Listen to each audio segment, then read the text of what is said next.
Hello ನಮಸ್ತೆ ವೀಕ್ಷಕರೇ, ಮಕ್ಕಳ ಹಕ್ಕುಗಳ ಸಂರಕ್ಷಣೆ ವಿಶೇಷ ಕಾರ್ಯಕ್ರಮದಲ್ಲಿ ಸ್ವಾಗತ. ನಾನು ಕಮಲ್ ನಯನ್. ಇವತ್ತು ಮಕ್ಕಳ ಹಕ್ಕುಗಳ ಸಂರಕ್ಷಣೆಯ ಬಗ್ಗೆ ನಾವು ಮಾತನಾಡ್ತಕ್ಕಂಥ ಪರ್ವಕಾಲವೇ ಸರಿ. ಯಾಕೆಂದರೆ ಇಷ್ಟೊಂದು ಆಧುನಿಕ ಜಗತ್ತಿನಲ್ಲಿ ನಾವು ಇಂದಿಗೂ ಕೂಡ ಶೈಕ್ಷಣಿಕವಾಗಿ ಸಾಕಷ್ಟು ಮುಂದುವರಿತಾ ಇದ್ದೇವೆ ಅಂತ ಅಲ್ಲಲ್ಲೇ ವಿದ್ಯಮಾನಗಳನ್ನು ನೋಡ್ತಾ ಇದ್ದೇವೆ, ಕೇಳ್ತಾ ಇದ್ದೇವೆ. ಆದರೂ ಕೂಡ ಸಾಕಷ್ಟು ಮಕ್ಕಳು ಶಿಕ್ಷಣದಿಂದ ವಂಚಿತರಾಗ್ತಾ ಇದ್ದಾರೆ, ಸುಖಮಯವಾದಂಥ ಜೀವನದಿಂದ ವಂಚಿತರಾಗ್ತಾ ಇದ್ದಾರೆ. ಬಾಲಕಾರ್ಮಿಕ ಪದ್ಧತಿ, ಬಾಲ್ಯ ವಿವಾಹ ಪದ್ಧತಿ, ಹೀಗೆ ಇನ್ನೂ ಕೂಡ ನಮ್ಮಲ್ಲಿ ಇರ್ತಕ್ಕಂಥ ಸಾಕಷ್ಟು ಪಿಡುಗುಗಳು ಎಲ್ಲೋ ಒಂದು ಕಡೆ ಸಮಾಜದಲ್ಲಿ ಎಲ್ಲೋ ಉಳಿತಾ ಇದೆಯಾ, ಅದು ಸರಿಯಾದ ರೀತಿಯಲ್ಲಿ ನಿರ್ವಹಣೆ ಆಗ್ತಾ ಇಲ್ಲ, ಪಿಡುಗುಗಳು ನಿರ್ಮೂಲನೆ ಆಗ್ತಾ ಇಲ್ವಾ ಅಂತಕ್ಕಂಥ ಪ್ರಶ್ನೆಗಳು ನಮ್ಮಲ್ಲಿ ಮತ್ತೆ ಮತ್ತೆ ಪುನರ್ಮನನ ಮಾಡಿಕೊಳ್ಳಬೇಕಾದ ಅಗತ್ಯತೆ ಇದೆ. ಆ ಹಿನ್ನೆಲೆಯಲ್ಲಿ ಮಕ್ಕಳ ಹಕ್ಕುಗಳ ಸಂರಕ್ಷಣೆ ನಮ್ಮ ದೇಶದಲ್ಲಿ ಅಥವಾ ನಮ್ಮ ಕರ್ನಾಟಕ ರಾಜ್ಯದಲ್ಲಿ ಅಥವಾ ನಮ್ಮ ಸುತ್ತಮುತ್ತಲಿನ ಪರಿಸರದಲ್ಲಿ ಎಷ್ಟರ ಮಟ್ಟಿಗೆ ಆಗ್ತಾ ಇದೆ ಮತ್ತು ಇದರ ಬಗ್ಗೆ ಸಂಪೂರ್ಣ ಒಂದು ರೀತಿಯಾದಂಥ ಒಂದು ಅವಲೋಕನವನ್ನು ಮಾಡ್ತಕ್ಕಂಥ ವಿಶೇಷವಾದಂಥ ಕಾರ್ಯಕ್ರಮವೇ ಈ ಮಕ್ಕಳ ಹಕ್ಕುಗಳ ಸಂರಕ್ಷಣೆ. ಈ ಕಾರ್ಯಕ್ರಮದಲ್ಲಿ ಮಕ್ಕಳ ಹಕ್ಕುಗಳ ಸಂರಕ್ಷಣೆಯ ಕುರಿತಂತೆ ವಿಶೇಷವಾದಂಥ ವಿಚಾರಗಳನ್ನು ಮತ್ತು ಅದರ ಬಗ್ಗೆ ಜಾಗೃತಿಯನ್ನು ಮೂಡಿಸುವುದಕ್ಕಾಗಿ ನಮ್ಮೊಟ್ಟಿಗೆ ಇಬ್ಬರು ವಿಶೇಷವಾದಂಥ ಅತಿಥಿಗಳು ನೆರೆದಿದ್ದಾರೆ. ಬನ್ನಿ ಅವ್ರನ್ನ ಕಾರ್ಯಕ್ರಮದಲ್ಲಿ ವೆಲ್ಕಮ್ ಮಾಡ್ಕೊಳ್ಳೋಣ. ನಮ್ಮೊಟ್ಟಿಗೆ ಮೊದಲಿಗೆ ಹಿರಿಯಡ್ಕ ಜಯವಂತರಾವ್ ಅವರು, ಅಬ್ದುಲ್ ನಜೀರ್ ಸಾಬ್ ರಾಜ್ಯ ಗ್ರಾಮೀಣ ಅಭಿವೃದ್ಧಿ ಸಂಸ್ಥೆ ಮತ್ತು ಮೈಸೂರಿನ ಏನು ಈ ಸಂಸ್ಥೆ ಇದೆ ಇದರ ವಿಕೇಂದ್ರೀಕೃತ ತರಬೇತಿಯ ಸಂಯೋಜಕರು ಇವರು, ಹಾಗೂ ತಾಲೂಕು ಶಿಕ್ಷಣ ಸಂಪನ್ಮೂಲ ಕೇಂದ್ರದ ಸಲಹೆಗಾರರಾಗಿ ಕೂಡ ಸೇವೆಯನ್ನು ಸಲ್ಲಿಸಿದಂತಕ್ಕಂಥವ್ರು ಮತ್ತು ಗ್ರಾಮ ಪಂಚಾಯತ್ನ ಸದಸ್ಯರಾಗಿ 4 ಬಾರಿ ಆಯ್ಕೆಯಾಗಿ ಸೇವೆಯನ್ನು ಸಲ್ಲಿಸಿದಂಥವ್ರು. ಅವ್ರನ್ನ ಕಾರ್ಯಕ್ರಮದಲ್ಲಿ ವೆಲ್ಕಮ್ ಮಾಡ್ಕೊಳ್ಳೋಣ. ಹಿರಿಯಡ್ಕ ಜಯಂತರಾವ್ ಅವರು, ಸರ್ ನಮಸ್ತೆ, ಕಾರ್ಯಕ್ರಮದಲ್ಲಿ ಸ್ವಾಗತ. ಹಾಗೆ ನಮ್ಮೊಟ್ಟಿಗೆ ಜನಾರ್ದನ್ ಭಂಡಾರ್ಕರ್ ಅವರು ಕೂಡ ಇದ್ದಾರೆ. ಅವ್ರನ್ನೂ ಕೂಡ ನೀವು ನೋಡಿರ್ತೀರಿ. ಮಕ್ಕಳ ಹಕ್ಕುಗಳ ಸಂರಕ್ಷಣಾ ಕ್ಷೇತ್ರದಲ್ಲಿ ಕಳೆದ 15ರಿಂದ 20 ವರ್ಷಗಳ ಕಾಲ ಸೇವೆಯನ್ನು ಸಲ್ಲಿಸಿದ್ದಾರೆ. ಹಾಗೆ ಉಡುಪಿ ನಗರಸಭೆಯ ಕ್ರಿಯಾಶೀಲ ಸದಸ್ಯರು ಕೂಡ ಆಗಿದ್ದಾರೆ. ಜೊತೆಗೆ ಜಿಲ್ಲಾ ಶಿಕ್ಷಣ ಸಂಪನ್ಮೂಲ ಕೇಂದ್ರದ ಅಧ್ಯಕ್ಷರಾಗಿ ಅಪಾರ ಸೇವೆಯನ್ನು ಮಾಡಿದಂಥವ್ರು. ಅವರು ಕೂಡ ಇವತ್ತು ಸಾಕಷ್ಟು ಈ ವಿಷಯದ ಕುರಿತಂತೆ ವಿಚಾರಗಳನ್ನು ವಿನಿಮಯ ಮಾಡಿಕೊಳ್ಳೋದಕ್ಕಾಗಿ ನಮ್ಮೊಟ್ಟಿಗೆ ನೆರೆದಿದ್ದಾರೆ. ಅವ್ರನ್ನೂ ಕಾರ್ಯಕ್ರಮದಲ್ಲಿ ವೆಲ್ಕಮ್ ಮಾಡ್ಕೊಳ್ಳೋಣ. ಸರ್ ನಮಸ್ತೆ, ಕಾರ್ಯಕ್ರಮದಲ್ಲಿ ಸ್ವಾಗತ. ಈ ಇಬ್ಬರು ಇವತ್ತು ಒಂದು ಮಕ್ಕಳ ಹಕ್ಕುಗಳ ಸಂರಕ್ಷಣೆ ವಿಷಯವಾಗಿ ಸಾಕಷ್ಟು ವಿಚಾರಗಳನ್ನು ನಮ್ಮ ಸ್ಪಂದನ ವಾಹಿನಿಯ ಮೂಲಕ ನಮಗೂ ನಿಮಗೂ ಹಾಕಲಿಕ್ಕೆ ತುಂಬ ಉತ್ಸುಕರಾಗಿದ್ದಾರೆ. ವಿಶೇಷವಂದರೆ ಇವತ್ತು ಯಾಕೆ ಶಾಲೆಗಳಿಂದ ಮಕ್ಕಳು ವಂಚಿತರಾಗ್ತಾ ಇದ್ದಾರೆ, ಯಾಕೆ ನಮ್ಮ ಸಮಾಜದಲ್ಲಿ ಇನ್ನೂ ಕೂಡ ಮಕ್ಕಳು ಒಂದೆಡೆ ಮೂಲೆ ಗುಂಪಾಗಿ ಅಲ್ಲಲ್ಲೇ ಇರತಕ್ಕಂಥ ಘಟನೆಗಳು, ಸನ್ನಿವೇಶಗಳು ಮತ್ತೆ ಮತ್ತೆ ನಾವು ಕಾಣ್ತಾ ಇದ್ದೇವೆ. ಇಷ್ಟೊಂದು ಪ್ರವರ್ಧಮಾನ, ಇಷ್ಟೊಂದು ಶೈಕ್ಷಣಿಕವಾದ ಮುಂದುವರೆದ ಕಾಲ, ಇಷ್ಟೊಂದು ಮಾಧ್ಯಮಗಳು ಮುಂದುವರೆದ ಕಾಲ, ಆದರೂ ಕೂಡ ನಮ್ಮಲ್ಲಿ ಯಾವುದೇ ಕೊರತೆ ಇಲ್ಲ ಅಂತಕ್ಕಂಥ ಹೇಳ್ತಕ್ಕಂಥ ಮಾತುಗಳ ನಡುವೆ ಎಲ್ಲಿ ಯಾವ ರೀತಿಯಾಗಿ ಒಂದಷ್ಟು ನಮ್ಮ ಮಕ್ಕಳು ಹಿಂದುಳಿತಾ ಇದ್ದಾರೆ, ಅನ್ಯಾಯ ಆಗ್ತಾ ಇದೆ ಅವರಿಗೆ ಅಂತಕ್ಕಂಥದ್ದನ್ನು ಸಮಾಜ ಬಾಂಧವರಾಗಿ ನಾವೆಲ್ಲ ಹೇಗೆ ಅವರನ್ನ ಗುರುತಿಸಿ ಮುನ್ನಡೆಸಬೇಕು ಅಂತಕ್ಕಂಥ ನೆಲೆಗಟ್ಟಿನಲ್ಲಿ ಈ ಸಂಚಿಕೆಯನ್ನು ಇವರಿಬ್ಬರು ಕೂಡ ತುಂಬ ಅರ್ಥಪೂರ್ಣವಾಗಿ ಈಗ ತಮ್ಮ ಗಮನಕ್ಕೆ ತರುವ ಪ್ರಯತ್ನವನ್ನು ಮಾಡ್ತಾ ಇದ್ದಾರೆ. ಸರ್, ತಮ್ಮಿಬ್ಬರಿಗೂ ಮತ್ತೊಮ್ಮೆ ಕಾರ್ಯಕ್ರಮದಲ್ಲಿ ಸ್ವಾಗತ. ಸರ್, ಬಹಳ ಮುಖ್ಯವಾಗಿ ಇವತ್ತು ನಾವು ಮಕ್ಕಳ ಹಕ್ಕುಗಳ ಬಗ್ಗೆ ಮಾತನಾಡುವಾಗ ಮೊದಲಿಗೆ ಮಕ್ಕಳಿಗೆ ಹಕ್ಕು ಅಳವಡಿಕೆಯಾದದ್ದು ಯಾವಾಗ ಅಂತಕ್ಕಂಥದ್ದು ನಮ್ಮಲ್ಲಿ ಮೂಡ್ತಕ್ಕಂಥ ಪ್ರಶ್ನೆ. ಸರ್ ಜಯಂತರಾವ್ ಸರ್, ತಮ್ಮಿಂದ ಇದರ ಪರಿಕಲ್ಪನೆ ಬಗ್ಗೆ ಏನು ಹೇಳ್ತೀರಿ? ಮಕ್ಕಳ ಹಕ್ಕುಗಳು ಅಳವಡಿಕೆಯಾದದ್ದು ಯಾವಾಗ ನಮ್ಮಲ್ಲಿ?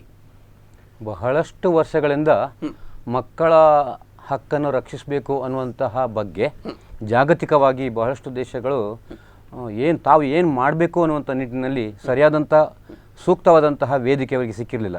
ಆದರೆ ವಿಶ್ವಸಂಸ್ಥೆಯ ಒಂದು ನೇತೃತ್ವದಲ್ಲಿ 1989ನೇ ಇಸವಿ ಡಿಸೆಂಬರ್ 20ರಂದು ಸುಮಾರು 61 ರಾಷ್ಟ್ರಗಳು ನಮ್ಮ ದೇಶದಲ್ಲಿರುವಂತಹ ಮಕ್ಕಳ ಹಕ್ಕನ್ನು ನಾವು ರಕ್ಷಿಸ್ತೇವೆ ಅಂತೇಳಿ ಒಂದು ಒಡಂಬಡಿಕೆ ಮಾಡಿಕೊಂಡ್ರು. ಈ ಒಡಂಬಡಿಕೆಗೆ 1992 ಡಿಸೆಂಬರ್ 11ರಂದು ಭಾರತ ಸರ್ಕಾರ ಸಹಿ ಮಾಡಿತ್ತು. ಆಗ ಪ್ರಾಯಶಃ ಇವತ್ತು 175 ರಾಷ್ಟ್ರಗಳು ಈ ಒಂದು ಒಡಂಬಡಿಕೆಗೆ ಸಹಿ ಹಾಕಿವೆ. ಇವತ್ತು ಜಗತ್ತಿನಾದ್ಯಂತ ಆದಂಥ ಒಡಂಬಡಿಕೆಗಳಲ್ಲಿ ಇದರಷ್ಟು ದೊಡ್ಡ ಒಂದು ಬೃಹತ್ ಗಾತ್ರದ ಒಡಂಬಡಿಕೆ ಈ ತನಕವೂ ಇಲ್ಲ, ಇನ್ನೂ ಆಗ್ತದೆ ಇರುವಂತ ಗೊತ್ತಿಲ್ಲ. ಅಂತೂ ಇದರ ಪ್ರಾಮುಖ್ಯತೆ ಏನು ಅಂತೇಳಿ ಅರ್ಥ ಆಗ್ತದೆ. ಹಾಗಾಗಿ ಭಾರತ ದೇಶ ತನ್ನ ಸಂವಿಧಾನದಲ್ಲಿ ಕೂಡ ತಮ್ಮ ದೇಶದಲ್ಲಿರುವಂತಹ ಮಕ್ಕಳ ಹಕ್ಕನ್ನು ರಕ್ಷಿಸ್ತೇವೆ ಅನ್ನುವಂತಹ ಭರವಸೆಯನ್ನು ಜಾಗತಿಕವಾಗಿ ಪಡಿ ಮೂಡಿಸುವ ಸಲುವಾಗಿ ಆ ಒಪ್ಪಂದಕ್ಕೆ ತಮ್ಮದು ಸಹಿ ಹಾಕಿದ್ದಾರೆ. ಹಾಗಾಗಿ ಒಂದು ಸಣ್ಣ ಎಕ್ಸಾಂಪಲ್ ಹೇಳ್ತೇನೆ. ಇವತ್ತು ಭ್ರೂಣ ಹತ್ಯೆ ಮಹಾಪಾಪ ಮಾತ್ರ ಅಲ್ಲ, ಅಪರಾಧ, ಶಿಕ್ಷಾರ್ಹ ಅಪರಾಧ ಅಂತೇಳಿ ಆರಂಭಗೊಂಡುದು ಆ ಒಂದು ದೆಸೆಯಿಂದಾಗಿ. ಅಂದರೆ ಹುಟ್ಟುವಂಥ ಪ್ರತಿಯೊಂದು ಮಗು ಕೂಡ ಭ್ರೂಣಾವಸ್ಥೆಯಿಂದಲೇ ತಮ್ಮ ಹಕ್ಕನ್ನು ಪಡೆಯಲಿಕ್ಕೆ ಸಾಧ್ಯ ಆಗ್ತದೆ. ಬಹುಶಃ ಇದು ಮುಂದುವರಿದು ಮಕ್ಕಳ ಹಕ್ಕನ್ನು ಯಾವ ಥರ ರಕ್ಷಣೆ ಮಾಡಬೇಕು ಅನ್ನುವಂಥ ನಿಟ್ಟಿನಲ್ಲಿ ವಿವಿಧ ಮಜಲುಗಳಲ್ಲಿ ನಮ್ಮ ನೇತಾರರು ಪ್ರಯತ್ನಿಸಿ ಅಲ್ಲಲ್ಲಿ ಕಂಡು ಬಂದಂಥ ಬಹುತೇಕ ಘಟನೆಗಳನ್ನು ಆಧರಿಸಿ ನಮ್ಮ ದೇಶದಲ್ಲಿರುವಂಥ ಮಕ್ಕಳ ಹಕ್ಕನ್ನು ರಕ್ಷಿಸಲಿಕ್ಕೆ ಬಹುತೇಕ ಬೇರೆ ಬೇರೆ ಯೋಜನೆಗಳನ್ನು ಹಾಕಿಕೊಂಡಿದೆ. ಬೇರೆ ಬೇರೆ ಕಾಯ್ದೆಗಳನ್ನು ಕೂಡ ತರುವಂಥ ಕೆಲಸದಲ್ಲಿ ಕೇಂದ್ರ ಹಾಗೂ ರಾಜ್ಯ ಸರ್ಕಾರ ಪರಸ್ಪರ ಪೂರಕವಾಗಿ ಕೆಲಸ ಮಾಡಿದೆ. ಎಸ್ ಸರ್, ಓಕೆ ಓಕೆ, ಖಂಡಿತ ಸರ್. ಹಾಗೆ ಇದರ ಇಂಪ್ಲಿಮೆಂಟ್ ಎಷ್ಟರ ಮಟ್ಟಿಗೆ ಆಗ್ತಾ ಇದೆ ನಮ್ಮಲ್ಲಿ ಮತ್ತೆ ಆಗಿದೆ ಅಂತಕ್ಕಂಥದ್ದು? ಇಂಪ್ಲಿಮೆಂಟ್ ಅನುಷ್ಠಾನ ಆಗಿದೆ, ಬಹುತೇಕ ಅನುಷ್ಠಾನ ಆಗಿದೆ. ಆದರೆ ಎಷ್ಟೇ ಒಳ್ಳೆ ಕಾರ್ಯಕ್ರಮ ಇರಲಿ, ಎಷ್ಟೇ ಒಳ್ಳೆ ಕಾಯ್ದೆ ಇರಲಿ, ಎಷ್ಟೇ ಒಳ್ಳೆ ಯೋಜನೆ ಇರಲಿ, ಇದರ ಬಗ್ಗೆ ಶ್ರೀಸಾಮಾನ್ಯನಿಗೆ ಮಾಹಿತಿಯನ್ನು ತಲುಪಿಸಬೇಕಾಗುವಂಥ ರೀತಿಯಲ್ಲಿ ನಾವೆಲ್ಲೋ ವಿಫಲರಾಗಿದ್ದೇವೋ ಅನ್ನುವಂಥ ಸಂದರ್ಭ ಕೆಲವು ಘಟನಾವಳಿಗಳಿಂದ ಗೊತ್ತಾಗ್ತದೆ. ಆದರೆ ಇತ್ತೀಚೆಗಂತೂ ಕೆಲವು ಮಕ್ಕಳಿಗೆ ತಮ್ಮ ಹಕ್ಕು ಏನು ಅನ್ನುವ ಬಗ್ಗೆ ಸಾಮಾನ್ಯ ಮಟ್ಟಿಗೆ ಪರಿಚಯ ಉಂಟಾಗಿದೆ. ಈಗ ತಳಮಟ್ಟದಲ್ಲಿ ಹೇಳುವ, ನಾನೊಬ್ಬ ಗ್ರಾಮ ಪಂಚಾಯತ್ ಸದಸ್ಯಾಗಿ ಬಂದವನು. ಗ್ರಾಮ ಪಂಚಾಯತಿನಲ್ಲಿ 1993 ಪಂಚಾಯತ್ ಆ್ಯಕ್ಟ್ನಲ್ಲಿ ಅಧಿನಿಯಮ ಪ್ರಕರಣ 58 ಏನು ಹೇಳ್ತದೆ ಅಂತ ಹೇಳಿದ್ರೆ, ಪ್ರಕಾರಗಳಲ್ಲಿ ಒಂದು ಶಿಕ್ಷಣ ಮತ್ತು ಆರೋಗ್ಯ ಮತ್ತು ಮೂಲಭೂತ ಅವಶ್ಯಕತೆಗಳನ್ನು ಕಲ್ಪಿಸಿಕೊಡುವುದು ಗ್ರಾಮ ಪಂಚಾಯತಿನ ಕರ್ತವ್ಯ. ಜೊತೆಗೆ ಇದರೊಂದಿಗೆ ಗ್ರಾಮ ಮಟ್ಟದಲ್ಲಿರುವಂತಹ ಸಜೀವವಾಗಿ ಜನಿಸುವ ಮಕ್ಕಳ ಸಂಖ್ಯೆ ಜಾಸ್ತಿ ಆಗಬೇಕು, ಯಾವುದೇ ತಾರತಮ್ಯವಿಲ್ಲದ ಬದುಕು ಆಗಬೇಕು, ಅಪೌಷ್ಟಿಕತೆ ಇಲ್ಲದ ಮಕ್ಕಳು ಅಲ್ಲಿ ಇರಬೇಕು, ಶಿಶು ಮರಣ ಸಂಖ್ಯೆ ಕಮ್ಮಿ ಆಗಬೇಕು, ಅಂಗವಿಕಲತೆ ಇರಬಾರದು, ಬಾಲ್ಯ ವಿವಾಹ ಪದ್ಧತಿಯನ್ನು ಕೊನೆಗಾಣಿಸಬೇಕು ಅನ್ನುವಂಥ ವಿಚಾರಗಳು, ಬಹುತೇಕ ವಿಷಯಗಳು ಇಲ್ಲಿ ಹೇಳಲಿಕ್ಕೆ ಸಮಯಾವಕಾಶ ಇಲ್ಲ. ಬಹುತೇಕ ವಿಷಯಗಳು, ಜನನ ನೋಂದಣಿ ಆಗಬೇಕು, ಮತ್ತು ಶಾಲಾ ದಾಖಲಾತಿಗಳಾಗಬೇಕು, ಜೊತೆಗೆ ಬಾಲ್ಯ ವಿವಾಹವನ್ನು ತಡೆಗಟ್ಟುವಂಥ ವಿಚಾರದಲ್ಲಿ ಗ್ರಾಮ ಪಂಚಾಯತ್ ಬಹುತೇಕ ತಮ್ಮದೇ ಆದಂತಹ ಅಧಿಕಾರವನ್ನು ಹೊಂದಿರುತ್ತದೆ. ಇದೆಲ್ಲ ಇಂಪ್ಲಿಮೆಂಟ್ ಮಾಡುವಂಥದ್ದು ಗ್ರಾಮ ಸರ್ಕಾರ, ಜೊತೆಗೆ ಗ್ರಾಮ ಸಭೆಯೇ ಹಳ್ಳಿಯ ವಿಧಾನಸಭೆ ಅನ್ನುವಂತಹ ಗ್ರಾಮ ಸಭೆಯಲ್ಲಿ ಬಂದಂತಹ ಗ್ರಾಮಸ್ಥರಿಗೆ ಇದನ್ನು ಸಂಪೂರ್ಣವಾಗಿ ಮಾಹಿತಿ ಕೊಡುವ ಮೂಲಕ ಇದನ್ನು ಸಾಧಿಸಲಿಕ್ಕೆ ಖಂಡಿತ ಸಾಧ್ಯ ಆಗ್ತದೆ. ನಾವೆಲ್ಲೋ ಇದರ ಬಗ್ಗೆ ಸಾಕಷ್ಟು ಇನ್ನಷ್ಟು ಜಾಗೃತ ಆಗಬೇಕಾಗಿದೆ. ಖಂಡಿತ. ಹಾಗೆ ಭಂಡಾರ್ಕರ್ ಸರ್, ತಮಗೆ ಒಂದು ಪ್ರಶ್ನೆ ಕೇಳಬೇಕು ನಾನು. ಇವತ್ತು ಮಕ್ಕಳ ಹಕ್ಕುಗಳ ಸಂರಕ್ಷಣೆ ಬಗ್ಗೆ ನಾವೆಲ್ಲರೂ ಕೂಡ ತುಂಬ ಮಾತನಾಡ್ತಾ ಇದ್ವಿ, ತುಂಬ ಅದರ ಬಗ್ಗೆ ಆಸಕ್ತರಾಗಿದ್ದೇವೆ. ಇವತ್ತು ಮಕ್ಕಳಿಗೂ ಕೂಡ ಏನೇನು ನಮಗೆ ಹಕ್ಕುಗಳಿವೆ ಅಂತಕ್ಕಂಥ ಕುತೂಹಲ ಇರ್ತದೆ. ಇದಕ್ಕೆ ಪೂರಕವಾಗಿ ಕಾನೂನುಗಳು ಏನೇನಿದೆ ಅಂತಕ್ಕಂಥದ್ದು? ಇವತ್ತು ಕಾನೂನಿಗಿಂತ ಮೊದಲು ನಾವು ಅದು ಪ್ರಮುಖವಾದ ಹಕ್ಕುಗಳ ಬಗ್ಗೆ ಕೂಡ ಮಾತಾಡಬೇಕು. ಖಂಡಿತ ಖಂಡಿತ ಖಂಡಿತ. ಮಕ್ಕಳಿಗೆ ಏನು ಇವ್ರು ಹೇಳಿದ್ರು, ಈಗ 1992 ಡಿಸೆಂಬರ್ 11ರಂದು ಏನು ಒಡಂಬಡಿಕೆ ಆಯ್ತು ಅಂತ. ಆ ಒಡಂಬಡಿಕೆ ಪ್ರಕಾರ ಅದರ 54 ಪರಿಚ್ಛೇದಗಳಿವೆ. ಆ ಒಡಂಬಡಿಕೆ 54 ಪರಿಚ್ಛೇದಗಳಲ್ಲಿ 4 ಪ್ರಮುಖವಾದದ್ದೇ ಮಕ್ಕಳಿಗೆ ಬದುಕು ಹಕ್ಕು, ಭಾಗವಹಿಸುವ ಹಕ್ಕು, ರಕ್ಷಣೆ ಹಕ್ಕು, ಅದೇ ರೀತಿ ವಿಕಾಸ ಹೊಂದುವ ಹಕ್ಕು. 4 ಕೂಡ ಅದು ಪ್ರಮುಖವಾದದ್ದು. ಆ ಪ್ರಮುಖ ಹಕ್ಕುಗಳ ಮೇಲೆ ಮಕ್ಕಳ ಏನು ಭದ್ರತೆ ಇರ್ಬೋದು, ರಕ್ಷಣೆ ಇರ್ಬೋದು, ಎಲ್ಲವೂ ಹೊಂದಿಕೊಂಡಿದೆ ಅಂತ ಹೇಳಿಕ್ಕೆ ಇಚ್ಛೆ ಪಡ್ತಾ ಇದ್ದೇನೆ. ಇವತ್ತು ಜುವೆಲ್ ಅಂಡ್ ಜಸ್ಟಿಸ್ ಆಕ್ಟ್ ಇರ್ಬೋದು, ಏನು 2000 ಬಂತು, ಅದಂತ 2015ರಲ್ಲಿ ಅದಕ್ಕೆ ಏನು ತಿದ್ದುಪಡಿಗಳಾಯಿತು. ಜುವೆಲ್ ಅಂಡ್ ಜಸ್ಟಿಸ್ ಆಕ್ಟ್ ಇರ್ಬೋದು. ಇವತ್ತು 18 ವರ್ಷದವರೆಗೆ ಅದು ಹೆಣ್ಣು ಇರಲಿ ಗಂಡು ಇರಲಿ, ಲಿಂಗ ಭೇದ ತಾರತಮ್ಯ ಇಲ್ಲದೆ ಎಲ್ಲ ಮಕ್ಕಳು ಕೂಡ ಬಾಲಕಿಯರು ಅಂತ 18 ವರ್ಷದೊಳಗೆ ಆಗ್ಬೇಕು ಅಂತ ಕಾನೂನು ಹೇಳ್ತದೆ. ಮತ್ತೆ ಅದರಲ್ಲಿ ಅದು ಮಕ್ಕಳ ಏನು ಸಂರಕ್ಷಣೆ ಇರ್ಬೋದು, ಇವತ್ತು ಹೆತ್ತವರ ಪೋಷಕರ ಜವಾಬ್ದಾರಿಗಳು ಇರ್ಬೋದು, ಹೆತ್ತವರು ಪೋಷಕರು ಇಲ್ಲದ ಮಗುವಿಗೆ ಸಮಾಜ ರಕ್ಷಣೆ ಕೊಡೋದು ಅಥವಾ ಸಂಘ ಸಂಸ್ಥೆಗಳು ಇರ್ಬೋದು, ಸರ್ಕಾರ ಇರ್ಬೋದು, ರಕ್ಷಣೆ ಕೊಡುವ ಒಂದು ವ್ಯವಸ್ಥೆ ಕೂಡ ಇರಬೇಕು ಅಂತ ಕಾನೂನು ಹೇಳ್ತದೆ. ಜುವೆಲ್ ಅಂಡ್ ಜಸ್ಟಿಸ್ ಆಕ್ಟ್ ಬಗ್ಗೆ ಇರ್ಬೋದು. ಅದ ನಂತರ ಮಕ್ಕಳ ರಕ್ಷಣೆಗೋಸ್ಕರ ಇತ್ತೀಚೆಗೆ ಬಂದ ಏನು ಲೈಂಗಿಕ ದೌರ್ಜನ್ಯ ತಡೆ ಕಾನೂನು ಇರ್ಬೋದು, ಪೋಕ್ಸೋ ಆಕ್ಟ್ ಇರ್ಬೋದು. ಅದ ನಂತರ ಇತ್ತೀಚೆಗೆ ಮಕ್ಕಳ ರಕ್ಷಣೆ ಬಗ್ಗೆ ಮೊನ್ನೆ ತಾನೇ ಬಂದ ಕೆಲವು ಕಾನೂನುಗಳು ಇರ್ಬೋದು, 2015ರಲ್ಲಿ ಇರ್ಬೋದು. ತದನಂತರ ಮಕ್ಕಳಿಗೆ ವಾಹನದಲ್ಲಿ ಹೋಗುವಾಗ ಅಪಘಾತ ಆದ ಇತ್ತೀಚಿನ ಟ್ರಾಫಿಕ್ ಘಟನೆ ಸಂದರ್ಭದಲ್ಲಿ ಕೂಡ ಸುರಕ್ಷತಾ ಸಮಿತಿ ಬೇಕಂತ ಅಲ್ಲಲ್ಲಿ ಕೂಗುಗಳು ಬಂತು. ಇವತ್ತು ಜಿಲ್ಲಾ ಮಟ್ಟದಲ್ಲಿ ಸಮಿತಿ, ಆ ಸಭೆಯಲ್ಲಿ ಕೂಡ ನಾನು ಭಾಗವಹಿಸಿ ಮಾತಾಡಿದೆ. ಏನ್ ಹೇಳಿದ್ರೆ, ತಾಲೂಕು ಮಟ್ಟದ ಸಮಿತಿಗಳಾಗಬೇಕು, ಹೋಬಳಿ ಮಟ್ಟದ ಸಮಿತಿಗಳಾಗಬೇಕು ಮಕ್ಕಳ ರಕ್ಷಣೆಯ ಬಗ್ಗೆ. ಅಷ್ಟೇ ಅಲ್ಲ, ಕೆಲವು ಅದಕ್ಕೆ ಏನು ಹೇಳ್ತಾರೆ ಕೇಂದ್ರಗಳು, ಕೆಲವು ಕೇಂದ್ರಗಳಿವೆ ಅಲ್ವಾ, ಒಂದು 18 ಘಟಕಗಳು, 10 ಶಾಲೆ 18 ಶಾಲೆಗಳು, ಒಂದು RC ಅಂತ ಮಾಡ್ತಾರೆ, ರಿಸೋರ್ಸ್ ಸೆಂಟರ್ ಅಂತ. ಆ ಮಟ್ಟದಲ್ಲಿ ಕೂಡ ಏನು ಸುರಕ್ಷತಾ ಸಮಿತಿಗಳು ಆಗಬೇಕು. ಆ ಸುರಕ್ಷತಾ ಸಮಿತಿಗಳು ಮಕ್ಕಳ ಸ್ಥಿತಿಗತಿಗಳ ಬಗ್ಗೆ ಏನು ರಿಪೋರ್ಟ್ ಅಂತಂದು ಆ ಬಗ್ಗೆ ಮತ್ತೆ ಅದಕ್ಕೆ ಸರಿಯಾದ ಏನು ಮಾರ್ಪಾಟುಗಳು ಮಾಡಬೇಕಂತ ಸರ್ಕಾರಕ್ಕೂ, ಅದೇ ರೀತಿ ಮಕ್ಕಳ ರಕ್ಷಣಾ ಘಟಕಕ್ಕೂ, ಮಕ್ಕಳ ರಕ್ಷಣಾ ಆಯೋಗಕ್ಕೂ ಕೂಡ ತಿಳಿಸಬಹುದು ಅಂತ ಈ ಸಂದರ್ಭ ಹೇಳಿಕೆ ಇಚ್ಛೆ ಪಡ್ತಾ ಇದ್ದೇನೆ. ಖಂಡಿತ ಖಂಡಿತ ಖಂಡಿತ ಸರ್. ಹಾಗೆ ಇದಕ್ಕೆ ಪೂರಕವಾಗಿ ಕಾನೂನುಗಳ ಬಗ್ಗೆ ನಾವು ನೋಡುವಾಗ ಜಯಂತರಾವ್ ಸರ್ ಖಂಡಿತ ನೋಡಿ, ಜ್ಯುವೆಲ್ ಅಂಡ್ ಜಸ್ಟಿಸ್ ಆಕ್ಟ್ ಬಗ್ಗೆ ಬಹಳಷ್ಟು ಚೆನ್ನಾಗಿ ಹೇಳಿದರು. ಈ ಮಾನವ ಹಕ್ಕುಗಳಲ್ಲಿ ಒಂದು ಭಾಗವೇ ಮಕ್ಕಳ ಹಕ್ಕು. ಖಂಡಿತ ಇಲ್ಲಿ ಮಕ್ಕಳ ಹಕ್ಕನ್ನು ವಿವಿಧ ಮಜಲುಗಳನ್ನು ನಾವು ನೋಡಿಕೊಂಡಾಗ ಈ ಯಾತಕ್ಕೋಸ್ಕರ ಬೇರೆ ಬೇರೆ ಸಂದರ್ಭದಲ್ಲಿ ಕಾಯ್ದೆ ತಂದಿದ್ದಾರೆ ಅಂದರೆ ಕೆಲವು ಘಟನಾವಳಿಗಳಿಗೆ ಪೂರಕವಾಗಿ ಕಾಯ್ದೆಯನ್ನು ತಂದಿದ್ದಾರೆ. ನೋಡಿ, ಮಹಿಳಾ ಮತ್ತು ಮಕ್ಕಳ ಮಾರಾಟ ಸಾಗಾಟವನ್ನು ನಿರ್ಬಂಧ ಮಾಡುವಂಥ ಒಂದು ಕಾಯ್ದೆ ಬಂದಿದೆ. ಜೊತೆಗೆ ಇದರೊಂದಿಗೆ ಪೋಕ್ಸೋ ಬಂದಿದೆ. ಹೌದು, prevention of the children from the sexual offences ಅಂತೇಳಿ, ಲೈಂಗಿಕ ಕಿರುಕುಳಗಳಿಂದ, ಲೈಂಗಿಕ ದೌರ್ಜನ್ಯದಿಂದ ಮಕ್ಕಳನ್ನು ಕಾಪಾಡಬೇಕು ಅನ್ನೋ ನಿಟ್ಟಿನಲ್ಲಿ. ಬಹುಶಃ ಇದು ಆರಂಭಿಕ ಹಂತದಲ್ಲಿ ನೀವು ಆವಾಗ ಕೇಳಿದ್ರಿ, ಎಲ್ಲೋ ನಾವು ವಿಫಲರಾಗ್ತಾ ಇದ್ದೆ ಅಂತೇಳಿ. ಬಹುತೇಕ ಸಮುದಾಯದವರಿಗೆ ಹಾಗೂ ಜನಪ್ರತಿನಿಧಿಗಳಿಗಾಗ್ಬೋದು ಅಥವಾ ಅಧಿಕಾರಿಗಳಿಗಾಗ್ಬೋದು ಯಾವುದೇ ಕಾಯ್ದೆಗಳು ಬಂದಾಗ ಗೊತ್ತಿರೋದಿಲ್ಲ ಆ ಕಾಯ್ದೆಯ ದುಷ್ಪರಿಣಾಮ ಅಥವಾ ಪರಿಣಾಮ ಯಾವ ಥರ ಅನ್ನುವಂಥದ್ದನ್ನು ಘಟನಾವಳಿಗಳನ್ನು ನೋಡಿದಾಗ ಮಾತ್ರ ನಾವು ದಾಖಲೆಗಳನ್ನು ಓಪನ್ ಮಾಡಲಿಕ್ಕೆ ಶುರು ಮಾಡ್ತೇವೆ. ಸೊ ಇದರ ಪ್ರತಿಫಲ ಏನಂತ, ಲೈಂಗಿಕ ದೌರ್ಜನ್ಯದ ಪ್ರತಿಫಲವೇ ಪೋಕ್ಸೋ ಕಾಯ್ದೆ ಬರಲಿಕ್ಕೆ ಕಾರಣ. ಖಂಡಿತ ಹೌದು.